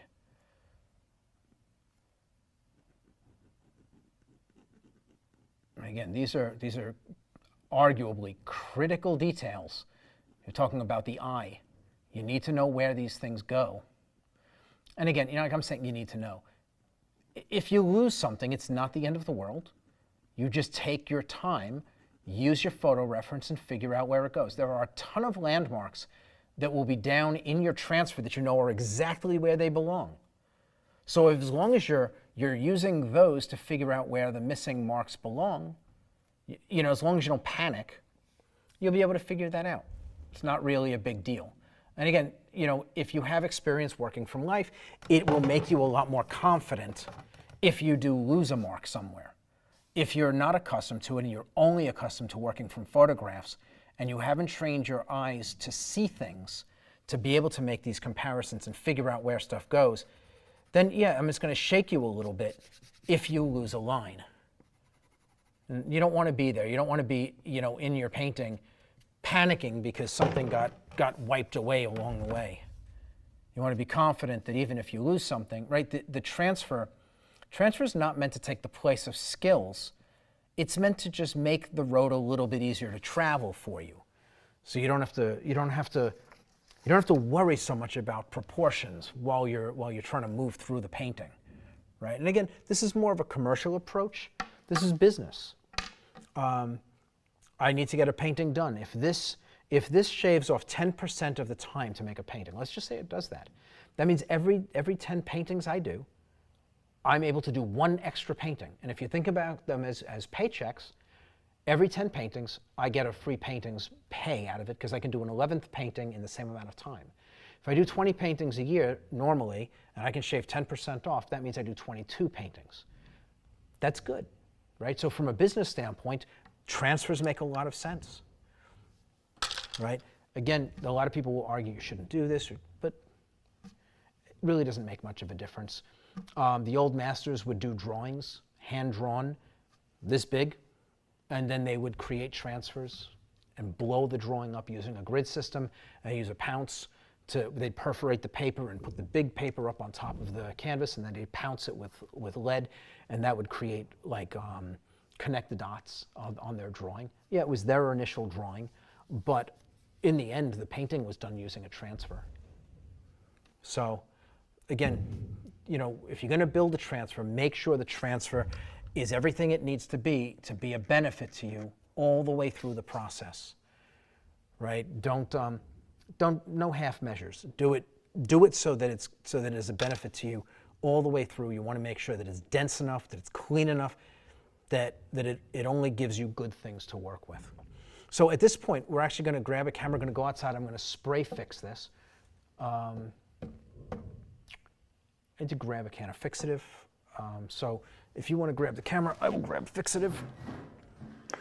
Yeah, sure thing. So, and I'll just explain to everyone, this is going to be sort of switching around our setup a little bit, and while I am holding the camera, I will not be able to see everyone's comments, and so it's going to be a bit of a lecture session while we are simply watching Kevin explain and demonstrate how he sprays the fixative onto this painting.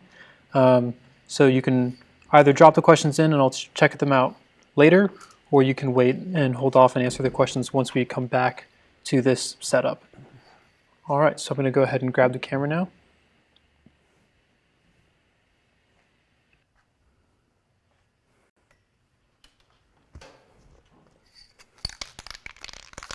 Make some noise.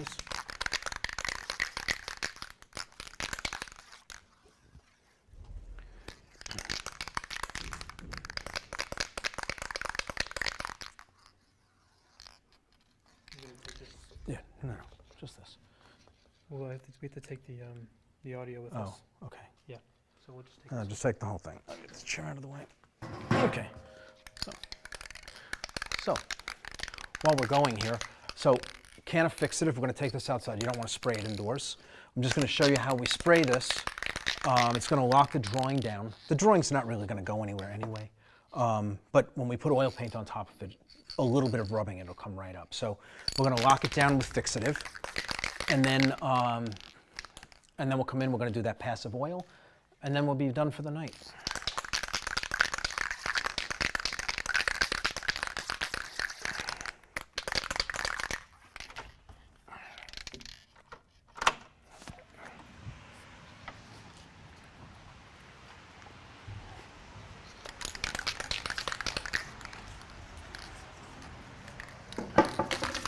So, nice, it's raining out, so normally I would do it out there, but it's raining.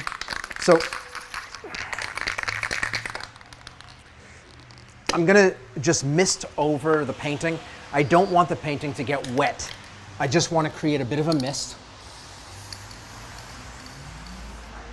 I do it horizontal, diagonal, and vertical. And then I'll rotate the painting. I'll give it a minute or so to dry. I'll do it again. Generally, I'll do it 3 times, but basically what you need to do is be able to rub the lines and not have them move. If you can smudge it with your hand, then the moment you put oil paint on it, it's going to start to come up, and you're going to lose your transfer. So I want to make sure that it is locked down. You'll notice I move the fixative can very quickly as I work. I don't want it to let it sit still because it'll create puddles, right? This is just a mist. Wow, there's a real echo in here.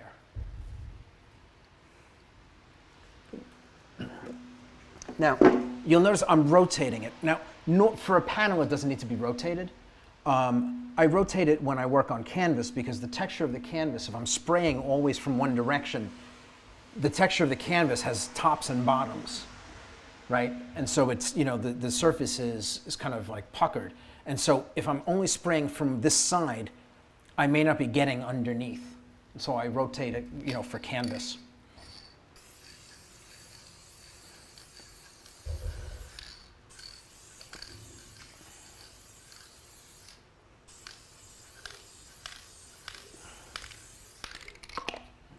Let's give this. And again, I'm looking to see how, I'm putting glare on it to see if the pencil marks if everything is neutralized and it all looks like it's under an even sheen, or if there are still areas that look kind of like raw pencil. And so I don't want it to feel like it's under glass, but I do want to make sure that everything that's down is locked. And so this is a 4th pass, and I think that should do. I'm going to stop right there. And at no point did this feel wet. It's not wet. Even right now, I just finished that pass. It's not wet. It actually feels powdery.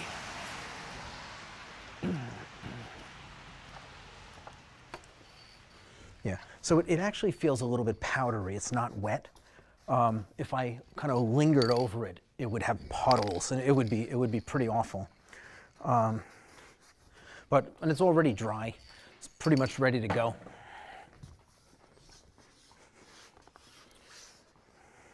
Good. So if you want to give you a second to get that back in place.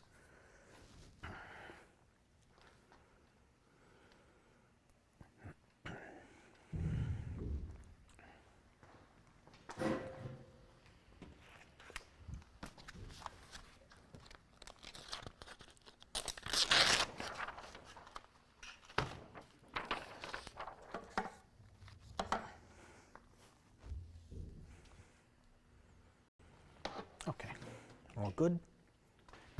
Yeah, it looks like we're good to go. Okay, so again, I want to make sure, I'm going to go over this and make sure nothing smudges, right? If it smudges, it means it's not done. It means I have to go back out and do more gesso, but you can see it's not going anywhere. Everything is solid. And you always do this, because if you have to go back outside and spray it again, then you need to go out and spray it again. If you do this and it starts to come up, when you put your paint down, it's going to destroy this. And that means all of your work, you're going to throw the panel away and have to start from scratch. So you don't want to get lazy here. If the stuff moves, go back and spray it again, okay? And I see like a little bit of smudge up here, but all the stuff down here, nothing's moving. So I'm fine with that. I'm not going to worry about this little bit of movement up here. So we're just going to set up a palette. Oh, and so, again, like I was saying earlier, I'm now going to put another pass of gray on top of this, but this gray is going to be selected very carefully from my photograph to match, and it's actually going to be two grays, but it's going to be selected from the photograph to be the darkest light on the skin. And then I'll take another shade, which will be the background. There'll be two grays that I'm going to mix. Now, the grays that I have in the photograph are not the same temperature, right? Grays aren't colors. Like this is kind of bluer, but it's not blue. What it is it's cool. The grays that we have are a little bit more neutral, okay? And so these are actually this is the Grayscale set that is made for Evolve. You can see the tubes. And so what I'm going to do, better to show it up here or up here? There's fine. Okay. So what I need to do is I need to pick a place in here, somewhere in this image, that I believe is the darkest light, the area where the light is darkest. I'm going to pick that value and I'm going to match it. And that's what the face is going to get, what the skin is going to get covered in. That way, when I go in and I paint later on in the subsequent stages, the shadows are all darker than that shade, the lights are all lighter than that shade. And again, you know, if you watch the video, you remember how I staged the palette. When I painted the shadows, the darkest shadow was like really dark, like for the dark of the eye, and then the lightest shadow was the original color that the canvas was filled in. And then when I did the lights, I had my brightest highlight, and that worked all the way back again. And the last value or the last color in the palette was the one that was on the canvas when we started. This gray is not a perfect match for what I want. It's close, which is why I used it. It doesn't need to be perfect, it just needs to be close. I'm now going to match the value, and I'm going to show you that. Can I just have one more piece of palette paper? I just need one sheet.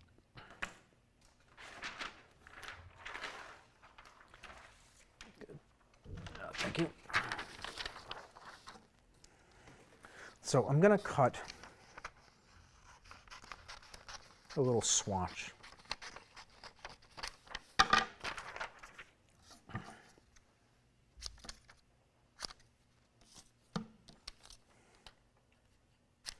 Now, I know that the value that I used here is pretty close to what I used on the painting. And so I can start with a value that I think is close, right? This is pretty close. The value on the panel here is a little bit light. So I'm just going to put this shade out, and I'm going to test it against this to see how it looks. It's going to give me a palette knife. There's a palette knife right there. Thank you. So just going to lay take some paint, and I'm just going to put it on the edge of this. And I need it to be completely solid. I don't want it to be thinned out. And I'm going to just test it again so I can see that I'm just a little bit lighter, subtly lighter than this. So, and I'll go to one value darker. And I'm going to test this one. And again, it's just, I'm looking at how it compares to this. I know that I need to be darker than this. And so I'm looking to see like a starting point before I start playing around and matching things to the photograph. And I will do that eventually, but so this one, I'm pretty sure is going to be too dark. But again, you can see completely solid. Try to drag the paint in one direction so there's no paint on the back. That way when I put it here, it's not a problem. So this is a little bit darker.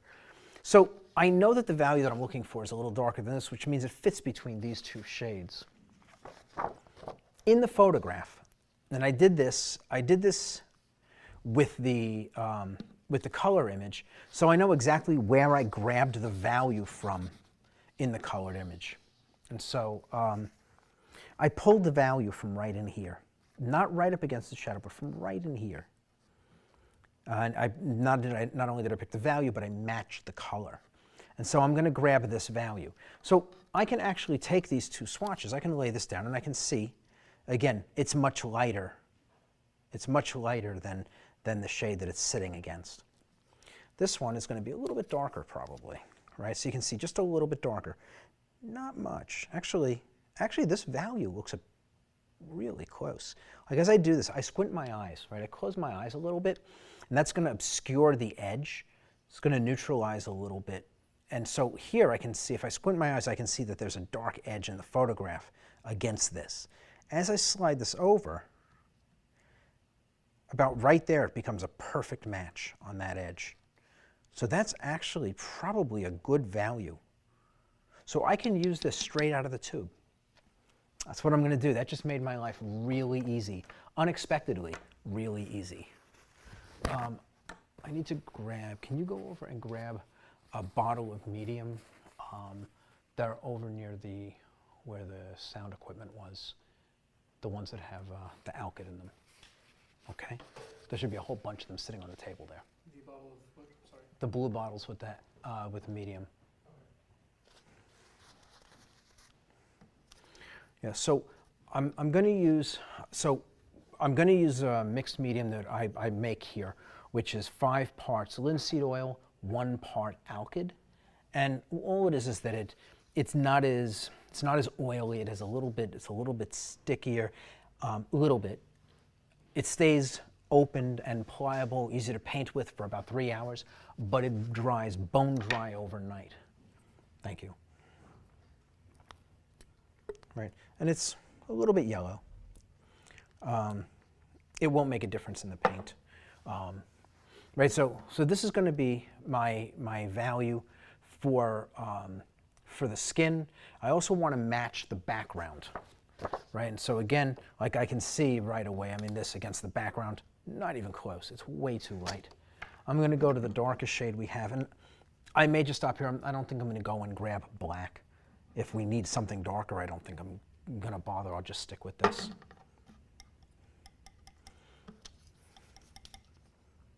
Would you mind restating the ratio that you use? It's 5 parts linseed oil, 1 part alkyd. So here, if you can make this out, the oil paint is just a little bit lighter than the background. It's probably 1 value lighter. And so I'm okay with that. Again, like the skin, I absolutely need to be the right value because all of my shadows are going to be darker than this shade. All of my lights are going to be lighter. But for the background, if I have the background a little bit lighter, it's going to be 1 flat shade. It's really not a big deal. And if I want to push it to the finished value of the photograph, I can do that in a glaze in the last stage. It'd be very easy to do, right? We're not even talking about probably 1 value here. It's an easy push. So I'm just going to work with those 2 shades straight out of the tube the way they are. I'm going to paint the skin first, and once the skin is done, the shirt, the hair, and the background will all be done with this shade. Actually, maybe not. I may have to mix the shirt. Yeah. So I'm just looking at the shirt here, trying to decide how I want to manage it. So this value is pretty good. It's a little bit light for the shirt, so it would have to be made darker to fit in between these two. But this value is good for the shadow. So if I use this to fill, then I want it to touch the shadow later on. I'll just paint in the light of the shirt. And so that'll be fine. Would you mind showing some of that on the easel there, so we can see it more easily? Thank you.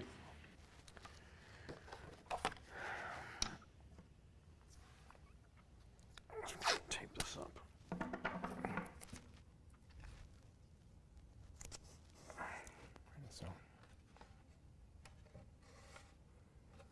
So what I'm looking at here, you want me to go through it all again?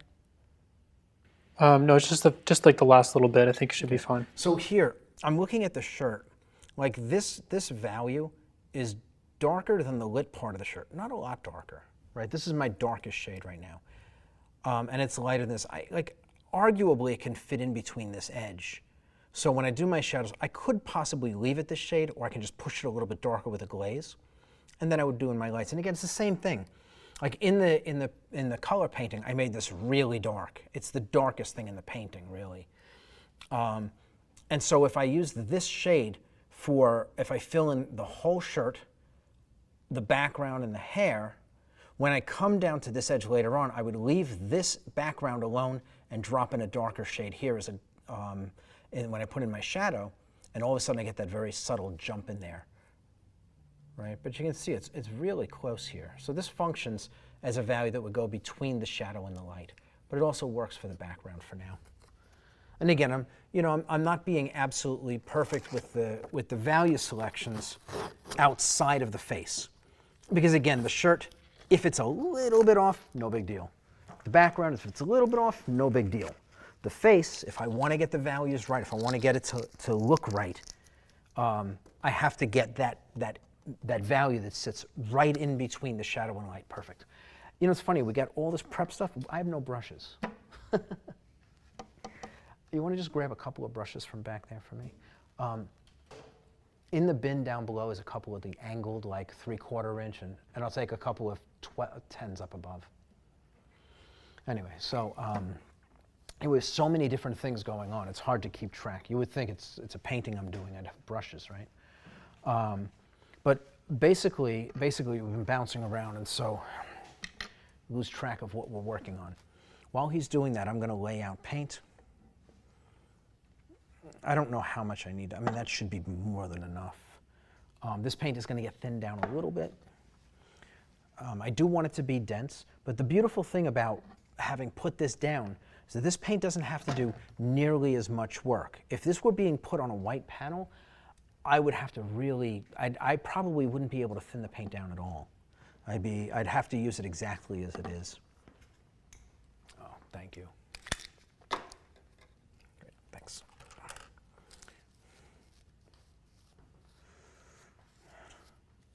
It's funny, I'm not a fan of new brushes. Like once you've used a brush a few times, you start to beat it up and get it into line. It starts to feel like an extension of your hand. When they're brand new, they have their own personalities. So, I'm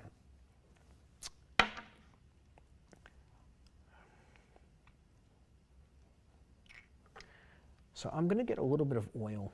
I think I'm going to do the skin first. I'm going to grab a little bit of oil. This is not the right shade.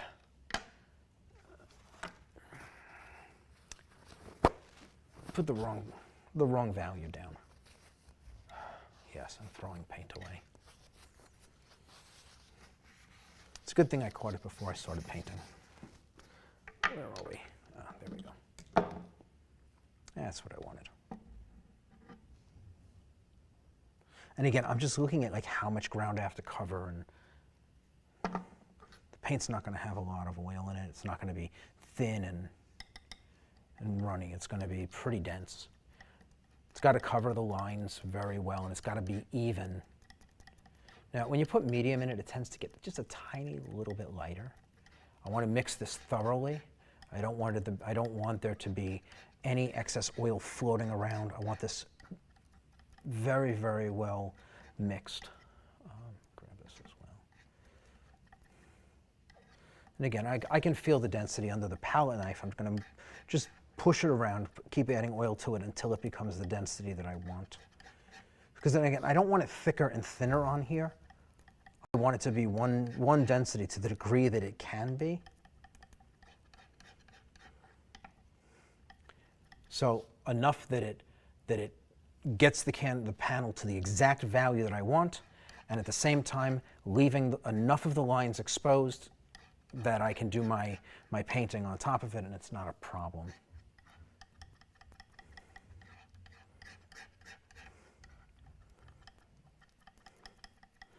Anyway, one of the nice things at least is that it's straight out of the tube, so if I run out of paint I can always just grab a little bit more and just mix it up. Oh, this brush is so soft. Terrible. So I'm just going to start down here, and I'm already not liking this. A little bit thinner. Right, and again, it's kind of test it as you go.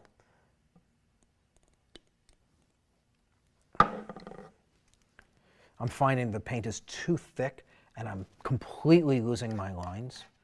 And so, again, I could scrub this a little bit and I would be able to see the lines, but I'd rather just put a nice even coat of paint down. And so I'm thinning it down a little further. Again, there's a really good support underneath it, so I don't have to push. This doesn't have to be that dense. Again, if white was underneath it and I made it thinner, the white showing through in any way would change the value of this paint. So this looks pretty good to me. This should hopefully cover better. And again, I blend the paint and the oil together. Even what might be overkill to make sure that it is what I want it to be. I'm going to go with a different brush just to make sure the density, I don't have that extra paint on there. And again, oh, I just realized I did not put this line in. This is here. Sure, it comes down here.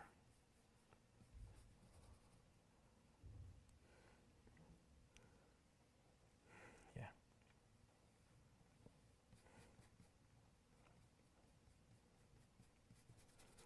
Yeah. So I'm finding that this paint is really covering up my lines.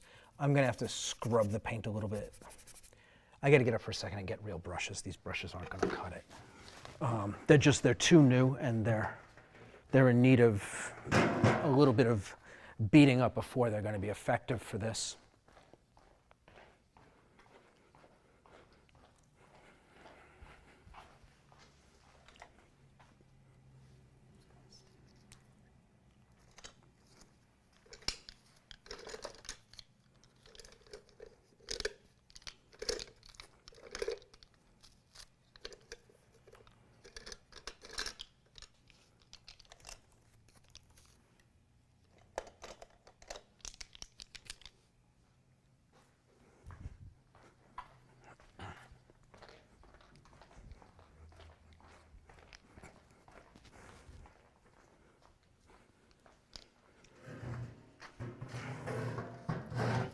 So anyway, brand new brushes are wonderful and they're soft, but they are not good for aggressive work. You need a brush that's been managed, that's been used and worn down a bit aggressively sometimes, right? And so this brush, I can put the paint down and it'll keep my lines exposed.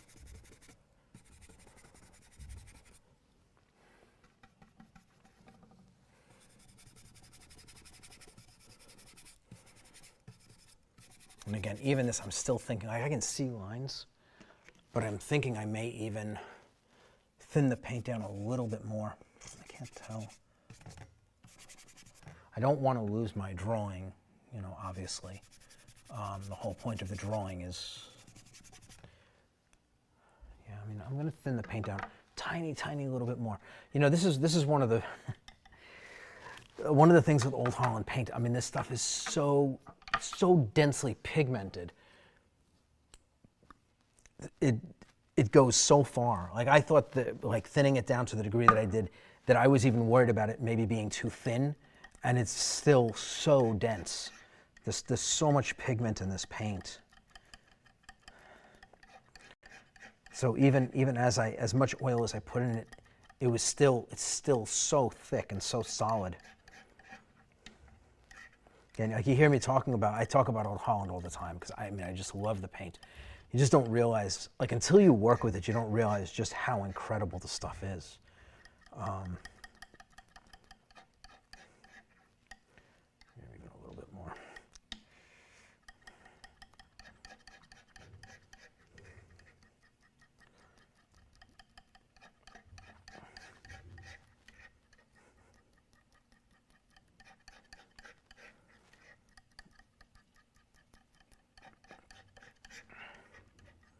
And again, I want to make sure the oil is completely incorporated in. I don't play any games with it. I don't want to have areas where I have more oil and less paint. I want everything nice and even. Okay, let's give that a spin and see how that goes.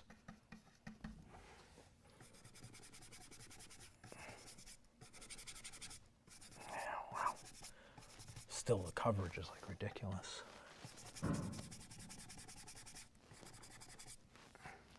I feel like I'm going to be wiping some of this out after I'm done.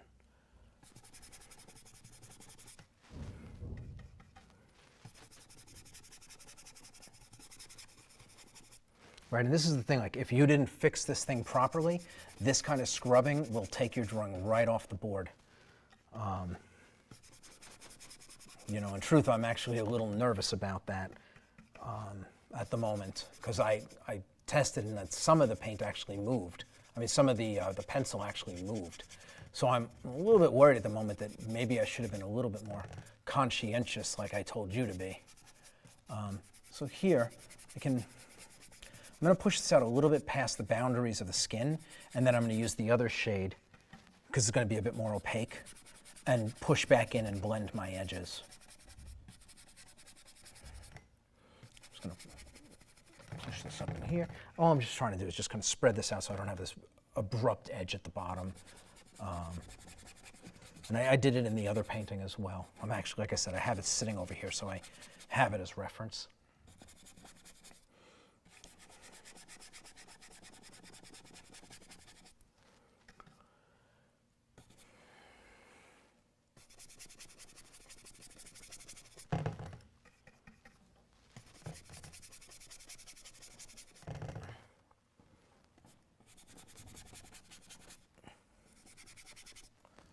I am actually worried that stuff is coming up. So I'm just going to wipe out a little bit, lift some of the paint, pray that my drawing is still intact underneath. Yeah, it appears to be. So I'm pretty aggressively rubbing this. Some of my drawing is coming up.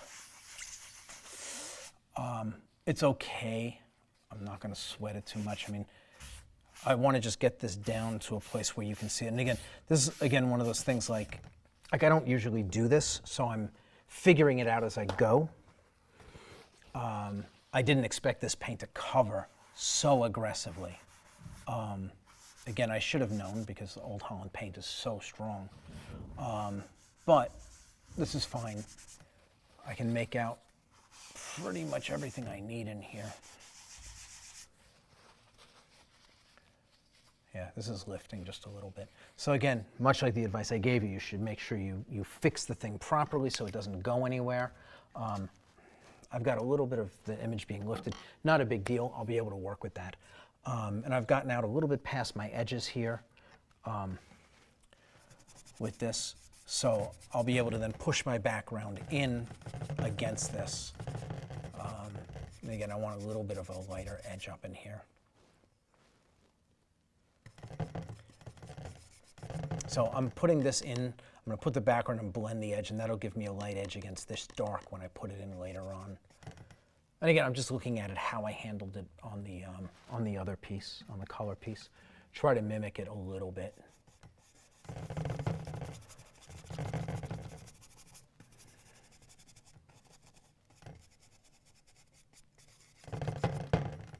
And again, careful about this because I know I'm going to lift that. Just even out my paint here. That eye is mostly obscured. All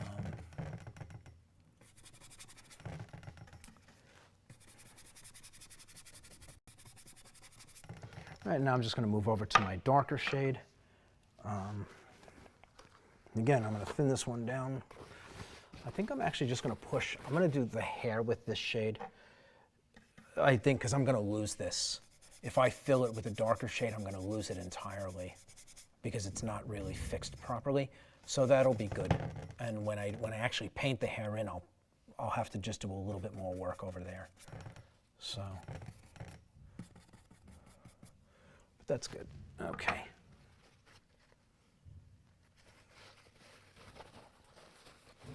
And so, color shade again, just.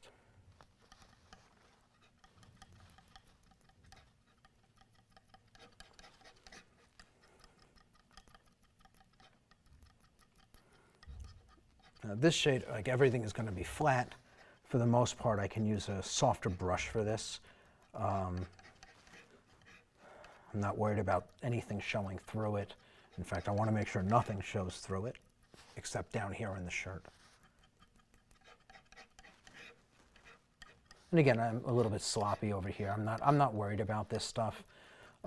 You should take more care about mixing, contaminating one shade with another. When you work.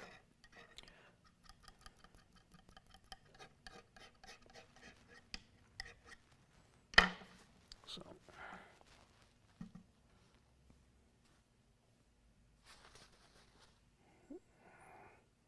Debating whether or not to cover this. Yeah. Okay.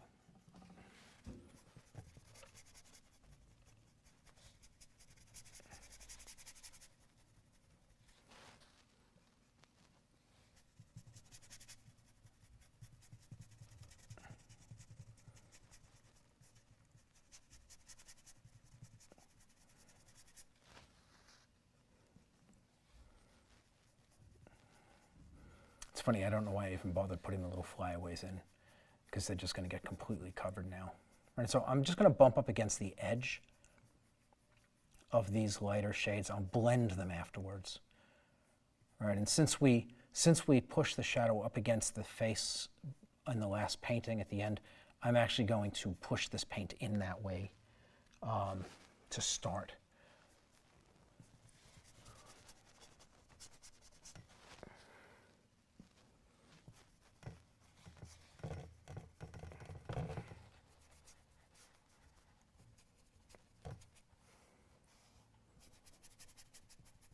And again, I'm trying to keep this just on the dry board at the moment, and then I'll manage the edge between the paint that I put down first and this paint once this is holding its own space.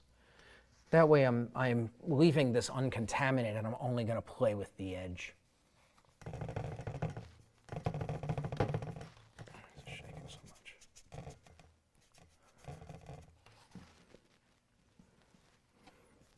And this paint is a little bit denser. I didn't thin it down quite as much. It's going down relatively, I'm not putting on lots of paint. It's a small amount of paint on the brush for the most part. Like there's no blobs anywhere.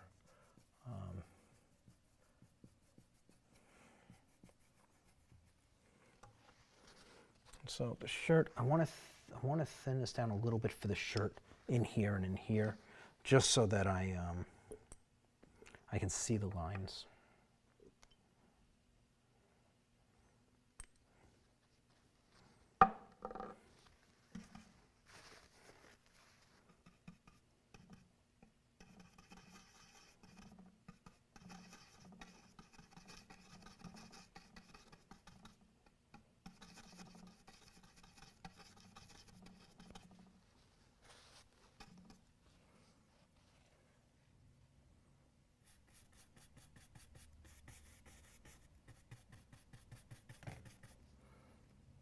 the shirt is basically in here.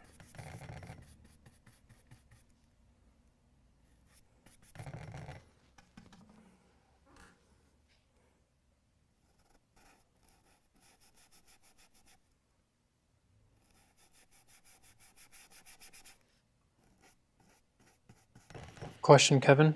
Yes.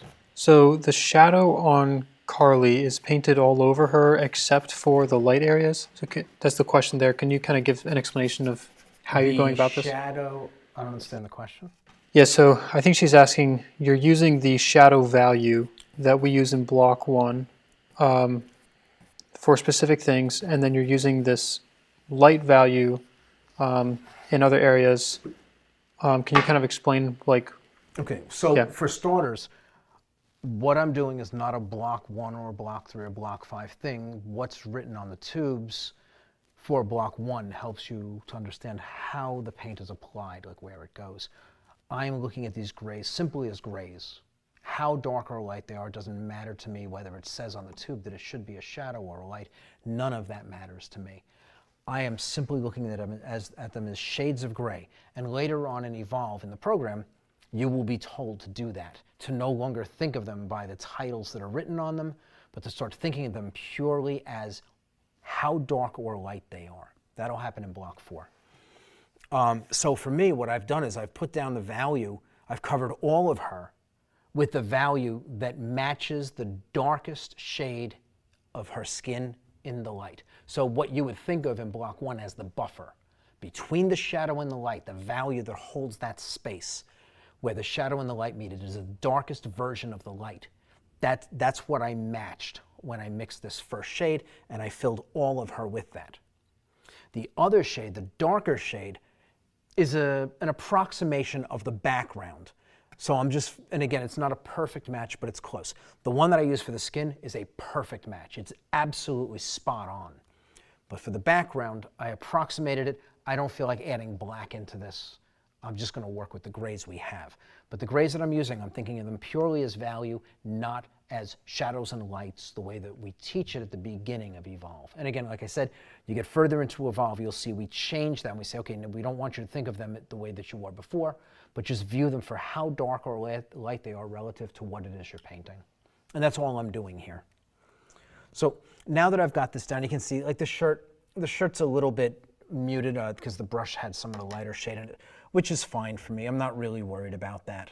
I'm gonna just go in and I'm gonna knock these edges down so that they're a little bit more just kind of like soft and friendly. They're just a bit painterly. And this is what I did. I did this in the color painting as well. Just a little bit of softness in here, even on this edge. And then I'm now going to start marrying these two. And so rather than just rub them together, I'm going to grab a little bit of each of the shades, mix them together and create something in between. And again, those of you in Evolve, you know this is an admixture. And it's just a value I'm looking that's going to fit between these two. It's going to help to marry them through the application of more paint rather than by just smudging things together, right? We never want to do that. You always wind up with kind of ugly, scratchy looking passages of paint if you do that. So here, I just lay this down in between, and that's going to allow me, so I'm just going to push in the direction of the shadow, and it's going to allow me to dissolve that edge. And again, I'll come back in and I'll do more with it later on. I'm just going to push out into the dark. I don't want to go into the dark and then pull back into the lighter shades because it'll just neutralize and muddy up everything.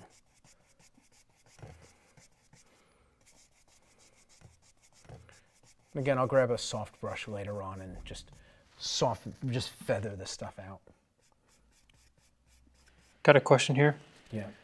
So you did the background second. Was there any reason for that?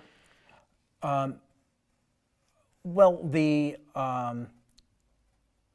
it made sense to me to paint the face and push out into the background and then use the background shade to compress back in against the face. Where I would have put the background in and I would have had to estimate where I wanted to end before I put the lights in. So it made sense to me to just do the lights first. And here I'm establishing the edge of the face. I'm going to get a smaller brush for this.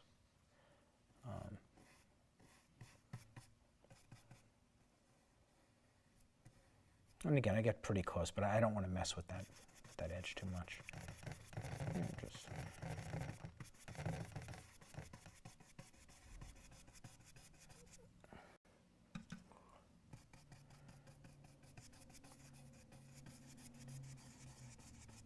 and again, all I'm doing is pushing this intermediate value into the darker background.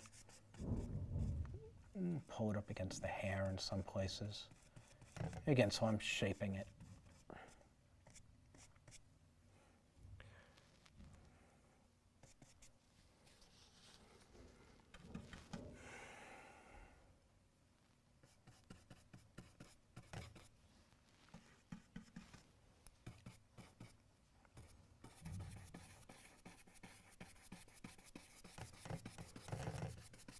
And you can see, I mean, the paint is really thin. I'm able to be pretty aggressive with it. Go back to my original darker shade and just kind of, this brush is soft, so it's not going to scratch very much like that other brush. It's going to allow some blending. And I'm doing it just on the dark edge, the dark side of things. I'll go back in with the light afterwards, and I'll do the push in from the other side. Any place that I want that light. So again, I'm going to come down here. I'm just going to pull in a little bit tighter against the face. And again, just soften this, like soften the surface of the paint so it doesn't look so harsh. If I wanted something more painterly, I could just leave this alone. It's not the goal for this painting. But if I did want that, I could just leave it. All right, and then this comes down.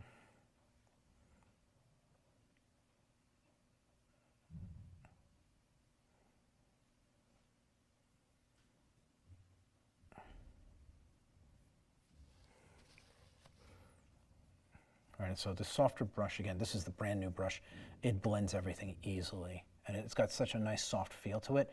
Terrible for applying something that needs to be scrubbed in aggressively, but for what I'm doing now, it's actually great.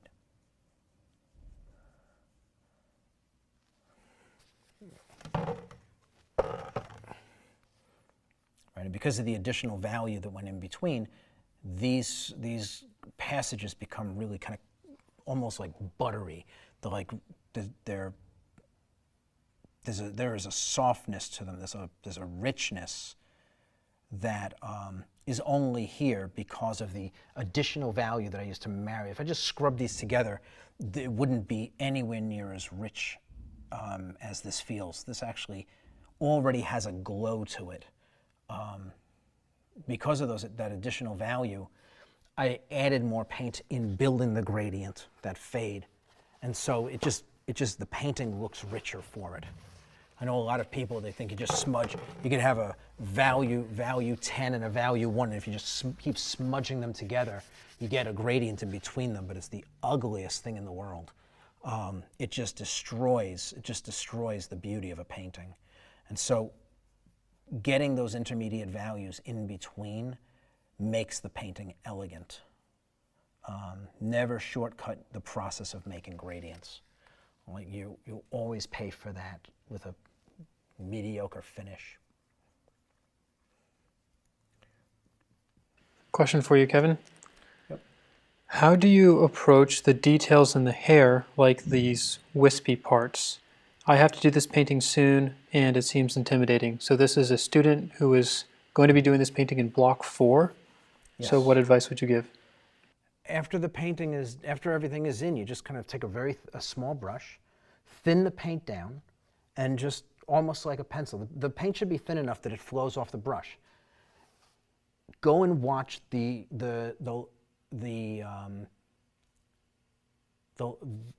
part 3 of the last painting. You can watch me do it, right? You're asking me a question for something. I actually did this 2 weeks ago. Go watch the video and you can actually see it being done, right? Every single brush stroke. But basically what you're going to do is you're going to thin down your paint so that it's kind of fluid, and you're going to take a very small brush and you're going to basically draw it in like you would with a pencil. The paint should flow off the brush without bending the bristles at all.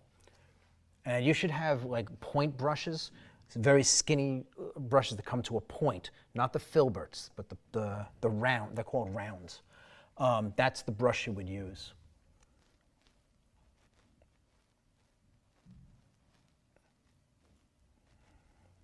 Right, and so here, I'm just taking care, I'm making sure that I'm getting the value where I want it, like how dark or how light.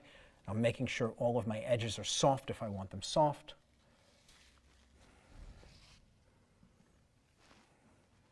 Right, none of this is a throwaway. All of this is going to be in the final painting. I want to make sure that it looks nice.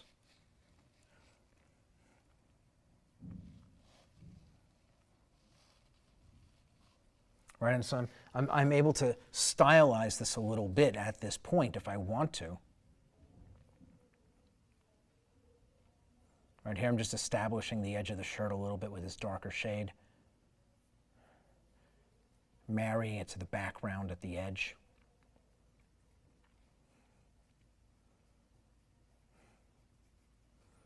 Down here I can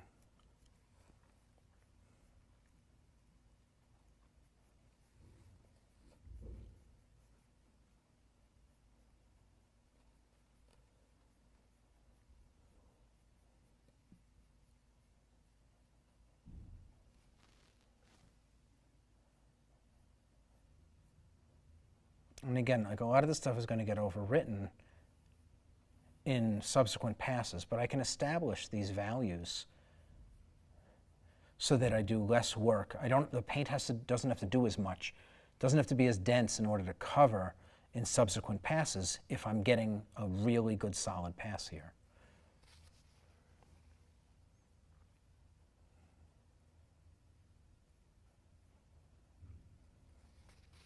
Right? I'm not making a perfect copy of what I did on the last painting, but I'm trying to get it into the ballpark.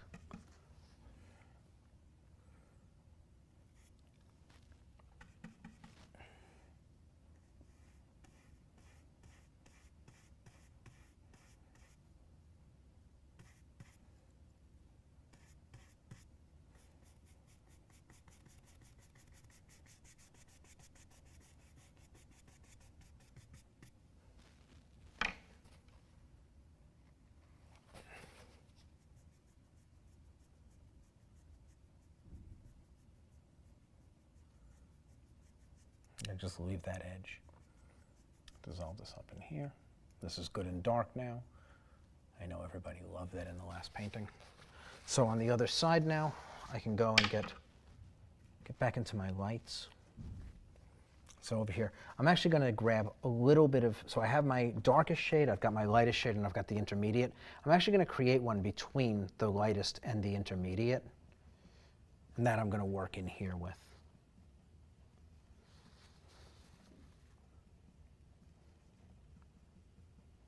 And again, I'm back to a soft brush for this. And it's just going to be easier for me to blend out these edges.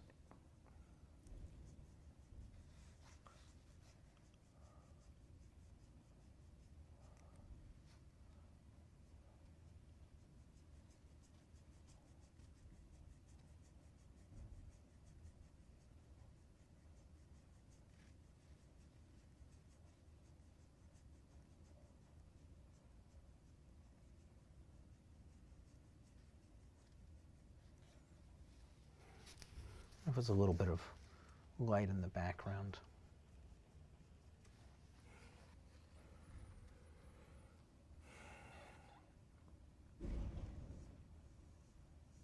And again, I'm just going to come down here and establish the edge of the ear.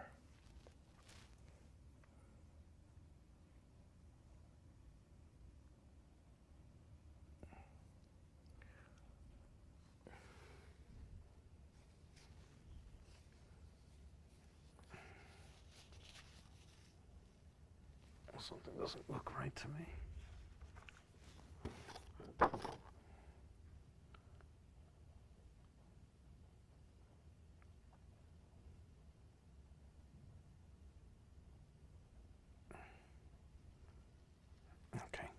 So So again, like I have a moment where I'm not really sure what I'm looking at, I stop. I don't just keep painting. I stop and I take a moment with the reference material to make sense of it. The last thing I want to do is mess up what I've already done. Again, that sounds silly, like why would you do, like why would you go and like just throw it away? You would be amazed how many people, just in a moment of laziness, and it's just very natural, just don't even bother to go back to the reference. They're just like, I got this. So it's like this ear. So I can't make sense of the ear. The earring on this side tells me one thing. This one looks different, but it probably isn't. Her ear is obscured in a way.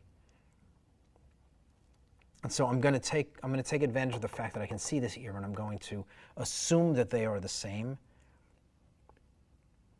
and I'm going to paint in accordingly. So her ear would come in down here.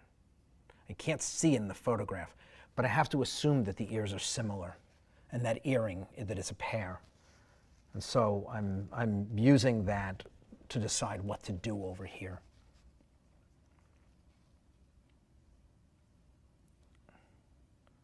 And I'll just live with that decision.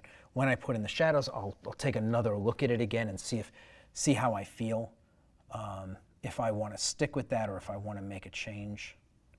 And I'll be able to do it at that point.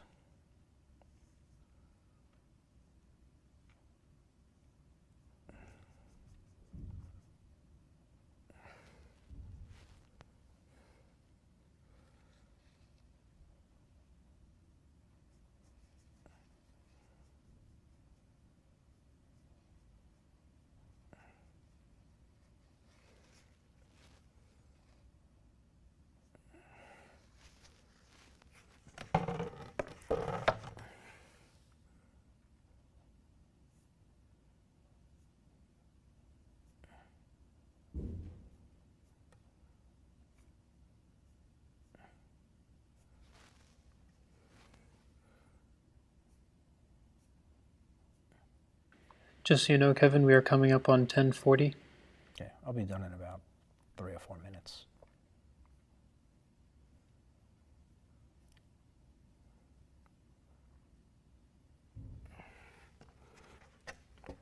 I mean, I'm basically done.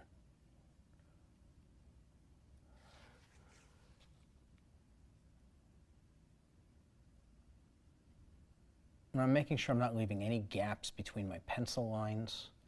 When I put the background in, the background bumps right up against the figure. There's nothing, no lines are exposed. They're all covered. That way, when I paint her, I don't wind up with a gap between her and the background, or that I have to extend her and make her heavier so that she fits and covers the lines.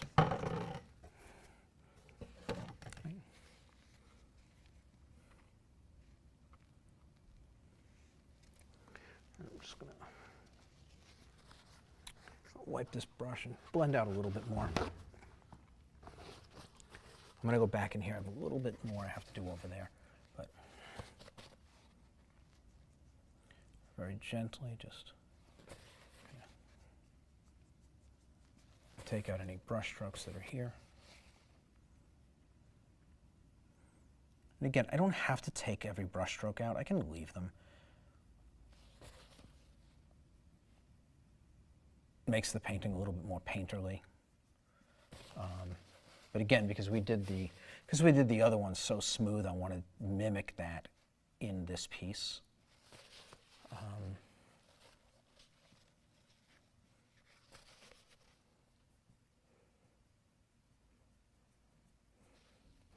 And I think, Daniel, in the back, in the top drawer, I got a couple of fan brushes.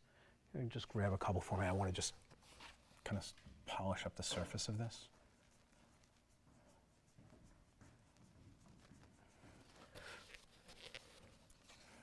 So you'll hear me say all the time, if you're around me, fan brushes destroy more paintings than just about anything else. Fan brushes, personally, I think are more damaging than bad technique.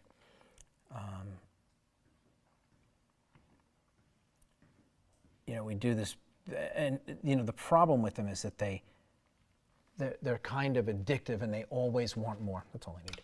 They always want more. So like you do a stroke with a fan brush and it makes something look pretty good. And so you do another stroke and it's like, oh, that looks nice. And you do another stroke and it's like, oh, that looks so beautiful. It's so soft. One more stroke and all of a sudden it's like all the work you did is gone. Every detail, every contrast, every color is now obscured and it's all lost. And now you've got a mess on your hands. And fan brushes just, they tend to demand the extra stroke that ruins the work. And so I always tell people, like, stay away from them. Don't use fan brushes. And like, I'm going to use a fan brush now, but I'm not going to use it to blend. I'm actually going to use it to polish the surface of the painting. I've already done the blending. The blending is finished. I'm now going to polish the surface of the painting so that it has a bit of a reflective quality to it. It's going to make the painting glow. And again, you can't see it on camera, but let me tell you that these paintings, like when they're done, they look like they're illuminated from inside. They bounce light beautifully because of the polish on the surface. And even though I think I did use the fan brush on the color painting. I don't remember. It's not necessary, but again, for me, like this painting, I feel like I could use that. I feel like it would benefit from it, and so I will do that. And again, even here, I'm softening these edges a little bit. I don't need them to be razor sharp. They're not going to be razor sharp in the final painting, so they don't need to be razor sharp here. And you can see there's lots of soft edges. Nothing here is really sharp. Like that's probably the sharpest edge right there. So now that that's done, I think I'm good. I'm just going to go around. I'm going to make sure all of my edges around the girl, that I'm not leaving any gaps. Everything in here is visible. Everything in here is nice. So yeah, so from here, I want to make sure I don't have any like little broken fibers from any of the brushes, anything like that. And now I'm just going to go over the painting very gently. I'm going to start in the middle here with this shade and make sure everything is nice and soft and smooth and even. I'm not blending one thing into another. Once I've got that done, I wipe the brush.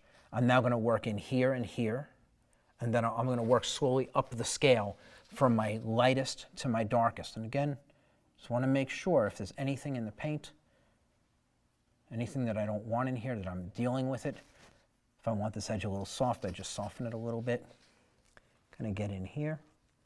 And I'm very gentle.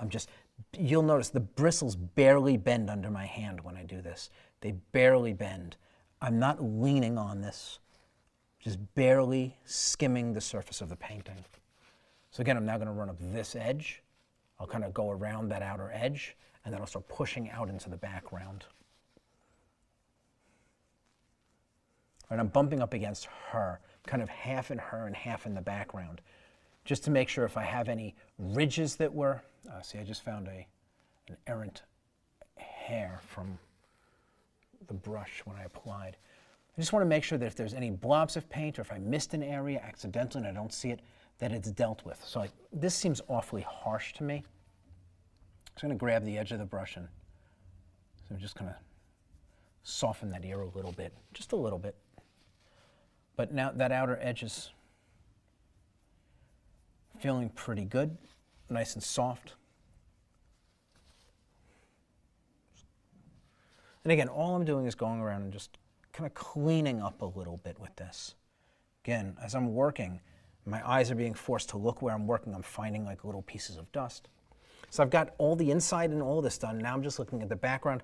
I've got this light edge, so now I'm just going to work my way out. I'm not going to go into dark and then back into light, dark into light. I'm going to work here, slowly back out, and work my way out into the darker areas. Before I get out here, I'll probably clip this also, right? So here, very gentle. I stay close to her. Kind of grab in here. Then I'll move a little bit further out into this darker area. Down into here, and now I'll move out into the dark. Now the painting is nice and polished. Everything is absolutely flat. There's not a single brush stroke in the painting. There's no movement in the painting of marks going left to right or up and down. Everything looks absolutely smooth and seamless. It looks like it was sprayed on with an airbrush. There are no definitive brush strokes in the painting. You might see movement in the value shifts, but there are no actual brush strokes in the painting, right? And so I'm just going to sit back a little bit. I'm going to knock this down just a little bit. It's a little too harsh for me. I want it to be a little softer. I'm going to leave the light in here, but I want to obscure this edge just a little bit more. It's going to look really nice against, this is going to all be dark shadow. This back in here is going to be like this dark, sitting against that, so it's going to be very pretty. But this edge doesn't need to be nearly so sharp. Everything over here looks good to me. I'm not liking this little bit of darkness, and so I'm gonna pull this light. I'm gonna grab some of this light and kind of pull it in here, and then pull some of the skin out and see if I can just obscure that edge. Again, I'm not worried about, that's going to be painted over with paint when I do my lights. I'm not really worried about the edge being lost so much or that there's a little bit of contamination in there. It's not really an issue. I can grab this. So if I want to get rid of contamination, I can always grab a little paint from here and just kind of move it up. Right, but I want to get rid of that, what looks like an outline. Because I'm not going to go back into the background. The background is going to stay the way it is. It's basically finished. I may glaze a little bit darker into the background, but it's basically done. I'm not going to touch it again. So there, I'm a little bit more obscured, but now that dark edge, for the most part, is gone. Now, when I put my light up against this, it won't feel outlined.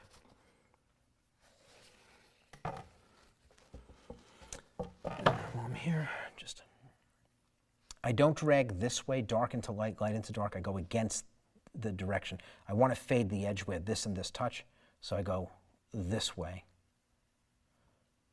So it's an incremental blend. This, If I blend this way, I'm dragging this out here, this in here, and it's just going to make a mess. So this edge is this way, this edge is this way. So this one, I'm going to go in this direction.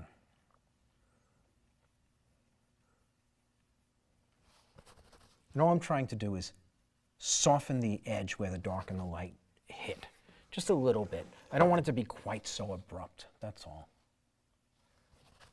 And I finesse it, like as I go.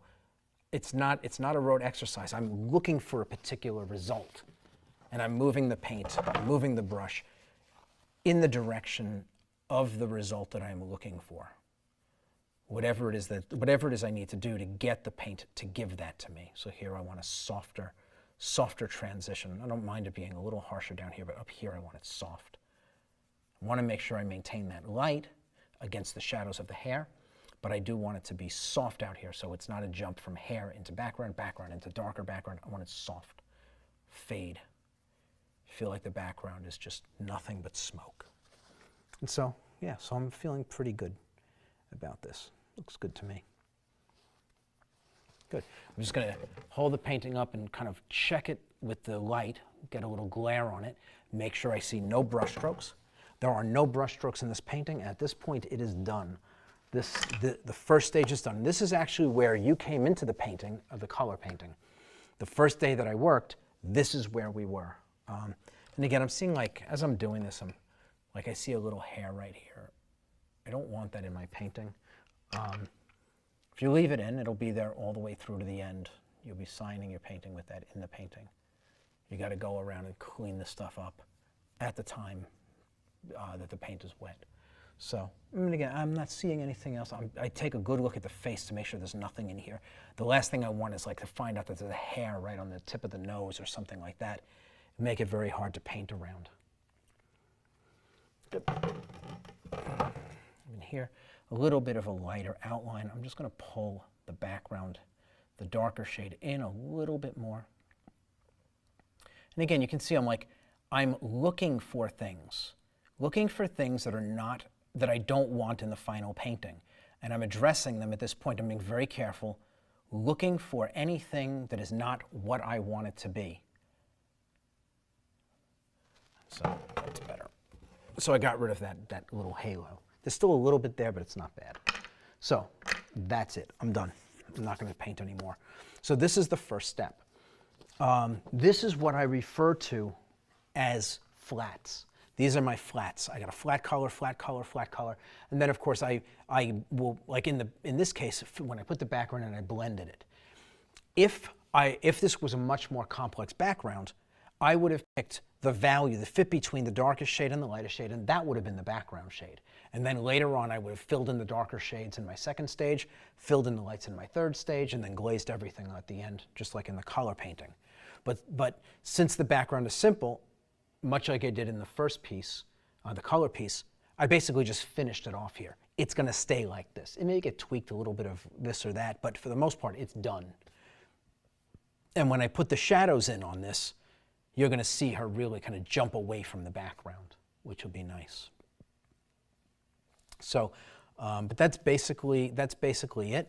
This painting will be dry tomorrow. You guys won't be seeing me till next Thursday, but it'll be dry tomorrow, and it'll be, like, if I wanted to, I could come in tomorrow and I could knock out the shadows. The next day, I could come in and knock out the lights. I'd give it 2 more days, seal it, and then the day after that, I'd be able to glaze it. So it's literally a 1-week painting. And really, if I wasn't doing it like this and talking, you're probably looking at maybe 6 hours of actual painting time, something like that, to get something like this done once you really know what you're doing. It's about 6 hours. So, and it's going to be beautiful. Now, I don't want to give you guys the impression that I'm going to do this all the time. I will pick and choose when we do these things, but I will be raffling off this painting as well. So I don't know how, Daniel, do you want to start just taking emails from people now? We'll do it each week for the next 3 weeks. Right, so this is going to be a 4-week painting.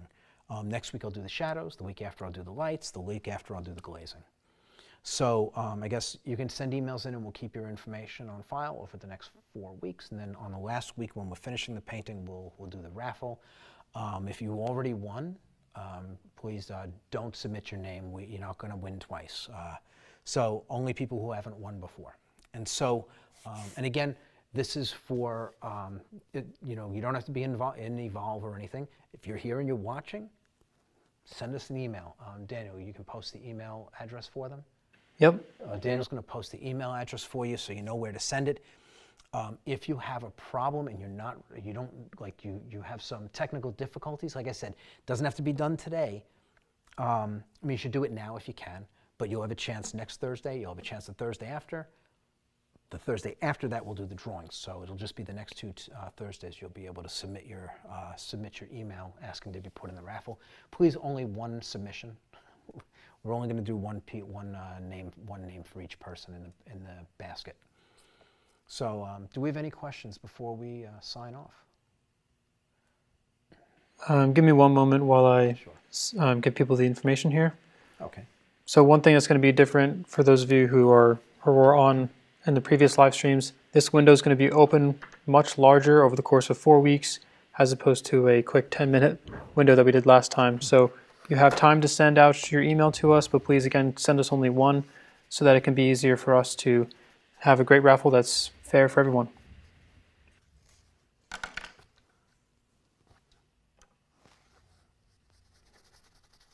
Also, if anyone has any questions, now would be a great time.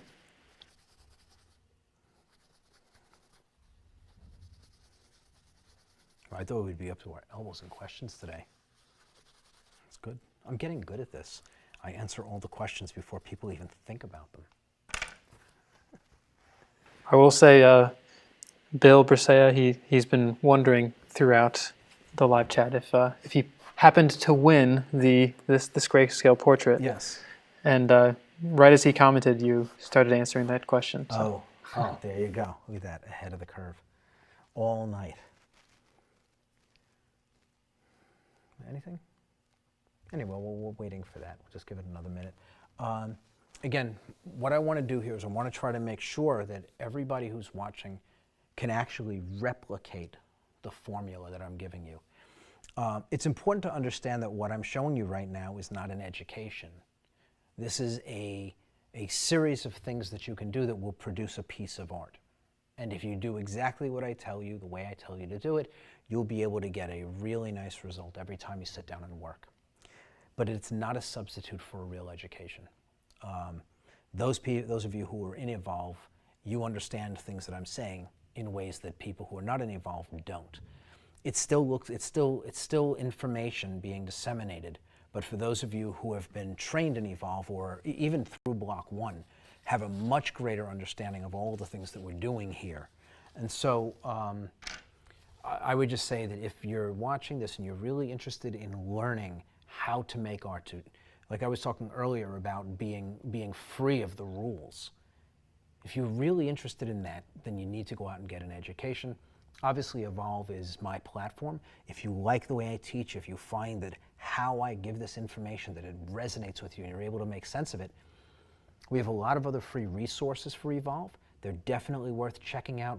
There are a number of videos.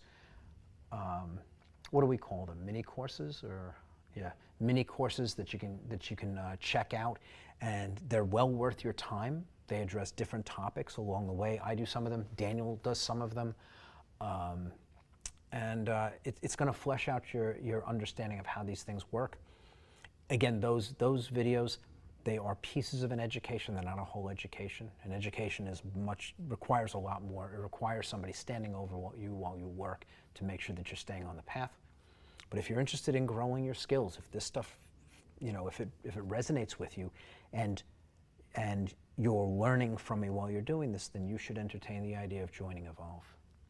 That's the end of my sales pitch. I don't usually do a sales pitch for this stuff, but I'm putting it out there for everybody today. Great. And Any questions? Yes. Okay, we've got questions. So questions about colorizing. So Mary Jo is asking if it is possible, like could it be done to colorize this painting? And also adding on to the same question here from Bill, how is this different than grisaille? It's not. It's not. So this is basically a grisaille. I can paint this up as a grayscale painting, and then I could do traditional glazing, which is a little bit different than the way that we do it in Evolve. The paint is much thicker. It tends to be opaque, and you put the paint down and kind of wipe out. But the grayscale underpainting is used as a platform to build on top of, and that kind of answers both questions. So you can work color in on top of this, but if you know how to mix color, there's no reason to do that. But, I actually shouldn't say that. Let me circle back around on that. But if you want to work on top of gray with color, you can do that, but you're going to work with opaques, and then you're going to basically put the paint down and wipe out. You're going to utilize some of the structure that's underneath to build that up. Now, I have a friend. I've known him, 30 years. He's a professional artist, one of the most knowledgeable artists I know. There's no end of this industry he hasn't worked in. Just absolutely incredibly skilled artist. And when he does portrait work and he does gallery work, amongst other things. But all of his paintings start in grayscale, and then he builds the color into them. And every time I see a painting that's in its initial stages and it's these beautiful grayscale paintings, I always ask him, why in the world do you do your painting like 3 times? Like, you do it in grayscale, you do this, and then you build it up, and then you do another painting in color on top of it. Why don't you just paint the thing in color to start? And he said he just loves the process. It's a classical process, and he just loves it. And I can't debate the point with him. He does beautiful work. His work is incredible. He's much more knowledgeable than I am. The guys, like I said, for me, when I finish a substantial commission, a big portrait, I don't deliver it until he's seen it, and he's put his eyes on it and kind of walked through the painting for me and made sure everything is in place. When you work on big paintings, after several weeks, you become blind to them. And so he's the guy that I trust to look my work over. And for years, I never delivered a painting bigger than 3x4 without him looking at it. I've rolled these paintings up and driven out to Brooklyn if he didn't have the time to come to me. But again, his paintings all start in grayscale. For the life of me, I don't, he's explained it to me many times, but I don't understand why he does it. It seems insane. But he swears by it. And traditionally, there have been a lot of painters who have worked that way. So I'm not going to sit here and knock it, even though my gut reaction is to do just that. It's a valid way of going about painting, and I know at least one living artist who does it and does incredible work. So, and like I said, I would say he knows more about painting than I do, a lot more about painting. So I'm not gonna go trashing his approach. What else have we got? Awesome. Yes, the next question is fan brushes. As a general rule, do you go from light to dark? No. As a general rule, I tell people not to use them. I tell people not to use them. Like I said, they destroy paintings. They're like potato chips. They really are, or M&Ms, right? You eat one and it's like, yeah, that's good, and so you eat another one, you know, and 45 minutes later you've eaten a 1 pound bag that was meant for a family, you know? You're sitting there looking for more, right? And the fan brush is the same kind of thing. You know, you use it and it's like one stroke is like, okay, you know, that was good. One more would be even better. And the next thing, that 1 pound bag of M&Ms is consumed. Your painting looks like garbage. All of the work that you put in, that you labored over to be specific, is wiped away. And it's this one tool in your toolbox does that, the fan brush, over and over and over. I can promise you, like if you use a fan brush for anything other than what you just saw me do, disaster will ensue. What I just did, it doesn't matter if I do dark first or light first, I'm wiping my brush as I go. Right, so you didn't see it, but I'm basically, let me just show you, when I'm using the fan brush, I have a tight piece of paper towel, and I'm constantly running the brush. Can we see this? Yeah. Running the brush, kind of buckling it back and forth to take the paint off of it. I'll do maybe this much and stop.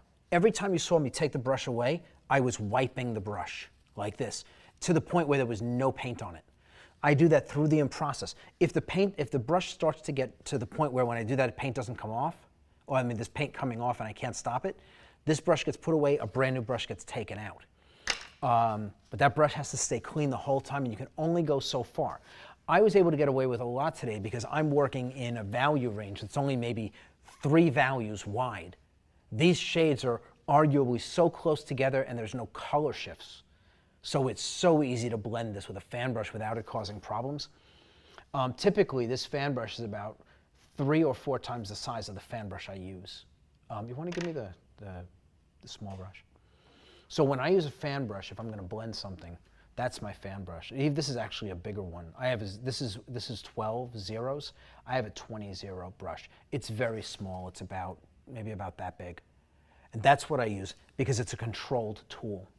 These bigger ones are clumsy, and though they give you this beautiful polish, they're clumsy for any kind of blending. They're just good to polish the surface of your painting. But again, like you saw how I did this, you can experiment with it, but just be careful as you go from dark to light, as you go from one color to another. This brush its purpose in life is to destroy beautiful paintings. It really is. You're laughing, but you know it's true. It is. It's like, and once you get it in your hand, you can't put it down. It's like heroin. You become addicted to it as you're working. And it only takes one, the first stroke is all it takes. The second one just comes from it naturally, and the fourth and the fifth, and then the crying starts. I've been there too many times early in my career. So I warn people away from it. But if you're going to use it, stay in your darks. Clean the brush. Stay in your lights, right? Don't move back and forth between them because you'll wind up with contamination. That's what you try to avoid.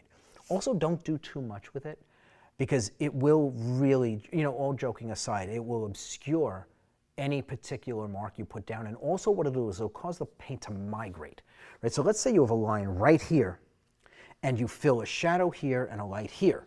When you blend this, the paint, even though the line is here, you might wind up with an edge over here and not even realize it moved because as you're pulling the paint with a fan brush, the density of one is less, paint is less than one than the other, and so the one that is denser moves, or the one that's less dense moves, and it migrates, and so you'll think your line is here when it's actually here. Now, on a shirt, maybe not a big deal, but what if that happens around an eye or the hairline? Now you're changing the shape of the head. That's going to ruin your painting, right? And so, again, I highly recommend staying away from fan brushes. Like I showed it being used tonight, but I really recommend staying away from them. They really are an addictive tool, and they really do ruin paintings. I can't say that any more plainly. They're a dangerous thing to use if you don't know how to exhibit restraint. Martin, I'm talking to you. Restraint. Okay. So what else have we got? yeah, another question about brushes. When would you use an angle brush instead of a filbert brush? Okay. So I just depends on what the mark is and what it. Some brushes just feel better for certain marks in certain places. It's like the filbert brush getting in on this hard edge. I don't know, like this edge is just perfect in that little corner. I can drop it right in and I get these beautiful marks, right? Like I can get a really clean mark using this, like a nice tight corner. I'm not grabbing enough paint for it, but right, I can do this and I can get a really clean edge. The filbert, because of the shape of it, it's kind of rounded. And so the rounded edge, it's a little bit clumsier in that. Like I said, I mean, like every brush, I've used every kind of brush you can imagine. And sometimes like it just feels like the right brush. It's like, you're in your kitchen. I have a couple of different spatulas. For certain things, certain spatulas are the one to use, right? And it's kind of funny, like, well, why that one? I don't know, it just feels right. When I have to scoop something up with this particular thing, this spatula does a better job for me. Well, this brush is good in certain places. The filbert, and I talked about this actually when we were doing the color version of this. The filbert is like the best all-around brush. It does everything, but it's not the best brush for anything, right? At least to me. It is a great catch-all brush that will do everything you need, but for very specific things, it is never the best brush. But it's a workhorse. I would say 95% of my work is done with filberts. 95%. Every once in a while, I'll grab a brush like this or a fan brusher. But the vast majority of my work is done with filberts because they're just, the juggling different brushes to me doesn't make sense. Have one brush and just demand everything from it. And then when you need to accent something, you grab the brush that's perfect for the accent and then go back to the filbert. Again, and filberts are good for me. Somebody else might prefer the angled brush. I mean, if I worked with this angled brush for an entire painting and never put it down, I'd probably never pick up a filbert again until I had to, right? Because it's a wonderful brush and it does a lot of things and it's versatile. But again, I've spent many years working with filberts. I love the brush. So again, it really is just, some places it's just easier. And like when I went over and I grabbed the filberts, when I grabbed some of these brushes that are, that I needed something a little bit stiffer, I didn't grab an old beat up angled brush. So all of my filberts, when I needed a soft brush to blend a little bit, all of these brushes are way too stiff. So I needed a soft brush, so I went back to the brushes that were brand new that I was complaining were too soft. So, because they were perfect for that. Yep, next question. So, is vacant shadows something that you would use under a painting? I would use it on top. I mean, you could use it under painting, right? It could be used as an underpainting. And it could also be put on top of something. And in fact, I'm going to do vacant shadows on top of this, right? And so for those of you who are not in Evolve, vacant shadows is our block 5 technique. And you can see it on the website. If you go out to the website, there are carousels, it's block 5. And basically it's a classical technique where you tone the canvas one color. It would function to hold the place of all the shadows. And then you're only painting in what's in the light. So you're only painting half a painting. But if you do it well, the shadows look like they're married to the lights in such a way that it looks like you painted the whole painting. And there's a lot of classical paintings that are done that way. But so basically, the way that this painting is going to be painted, it's going to be vacant shadows. Once I get the shadows in, the rest of the painting is going to be done as a vacant shadows painting. I could start the painting that way if I were doing a sketch. If I were painting from life, that would be a really nice way to start the painting. Very loosely kind of scribble in a tone for the canvas and then start blocking in the shapes of the lights. Once that's in, you can move that light around until you capture the likeness of the sitter, and then you let that dry, and that becomes your underpainting, and then you build on top of it. Cool. I think this is our last question here. So why did you start by using only the one value rather than blocking in each shadow and light value? Okay, so, and again, we went through this in the color painting, and I'm going to go into greater explanation of it as we move forward. But this tone, the entire girl in here, even though there's a darker shadow and a brighter light, what I want to do is I want to get the value that separates the shadows from the lights. The value that, if I said, from this value, anything in her skin that is darker is a shadow. Nothing in her skin that is darker than this shade is in the light. And everything that is lighter than this shade is in the light, right? So it is the break point on the value scale where everything darker is a shadow and everything lighter is in the light. Now when I go back to paint, I know exactly what shade I'm going to marry the shadows to when I come across. I know, and so it simplifies the process.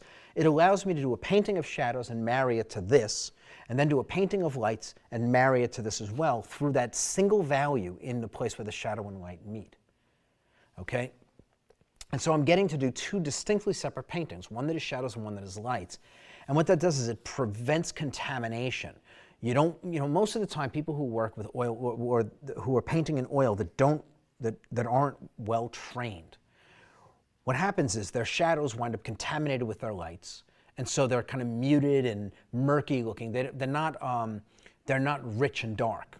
And then their shadow shades, which are, if they've been colored properly, a little grayed down, they're dark. They contaminate the lights, stripping away all the color out of the lights. And what it is that you're working wet shadows and wet lights, and you're trying to marry them, but not contaminate one with the other. What this process is going to allow me to do is work all of my shadows on one side of this shade. And when it dries, then work all of my lights on the other side of the shade. And though I would say you could do an entire painting from start to finish, like from here, I could finish her face in one sitting, doing the shadows and then doing the lights. And the shadows would never touch the lights because this shade would always sit between them. The shadows could be here, the lights could be here, and there could always be this shade sitting as a barrier separating them, which is basically what we do in block 1 in the program, where we have a shadow and a light and we put a buffer down. In this case, the buffer's going down first. Now we will paint the shadows to the left and the lights to the right. But the buffer will not be crossed over by the shadow or the light. It becomes a barrier that separates them. They're married on each edge to it. Right? The shadow marries to it on one side, the light marries to it on the other, but there's always going to be a section of this shade showing through at the end of the painting process, or something to that degree. But that's basically why I didn't do two shades, I did one. Right? And so I know that in Evolve, in block 6, in speed painting, we have two shades that go down and we create soft gradients in between them. This is different. This is a different approach. Awesome. Well, that's it. Thank you very much for your time, Kevin. Great. It was great being here. And again, I mean, I know I say this every time, but I know that you could have been doing other things with your time. I appreciate you spending it with me.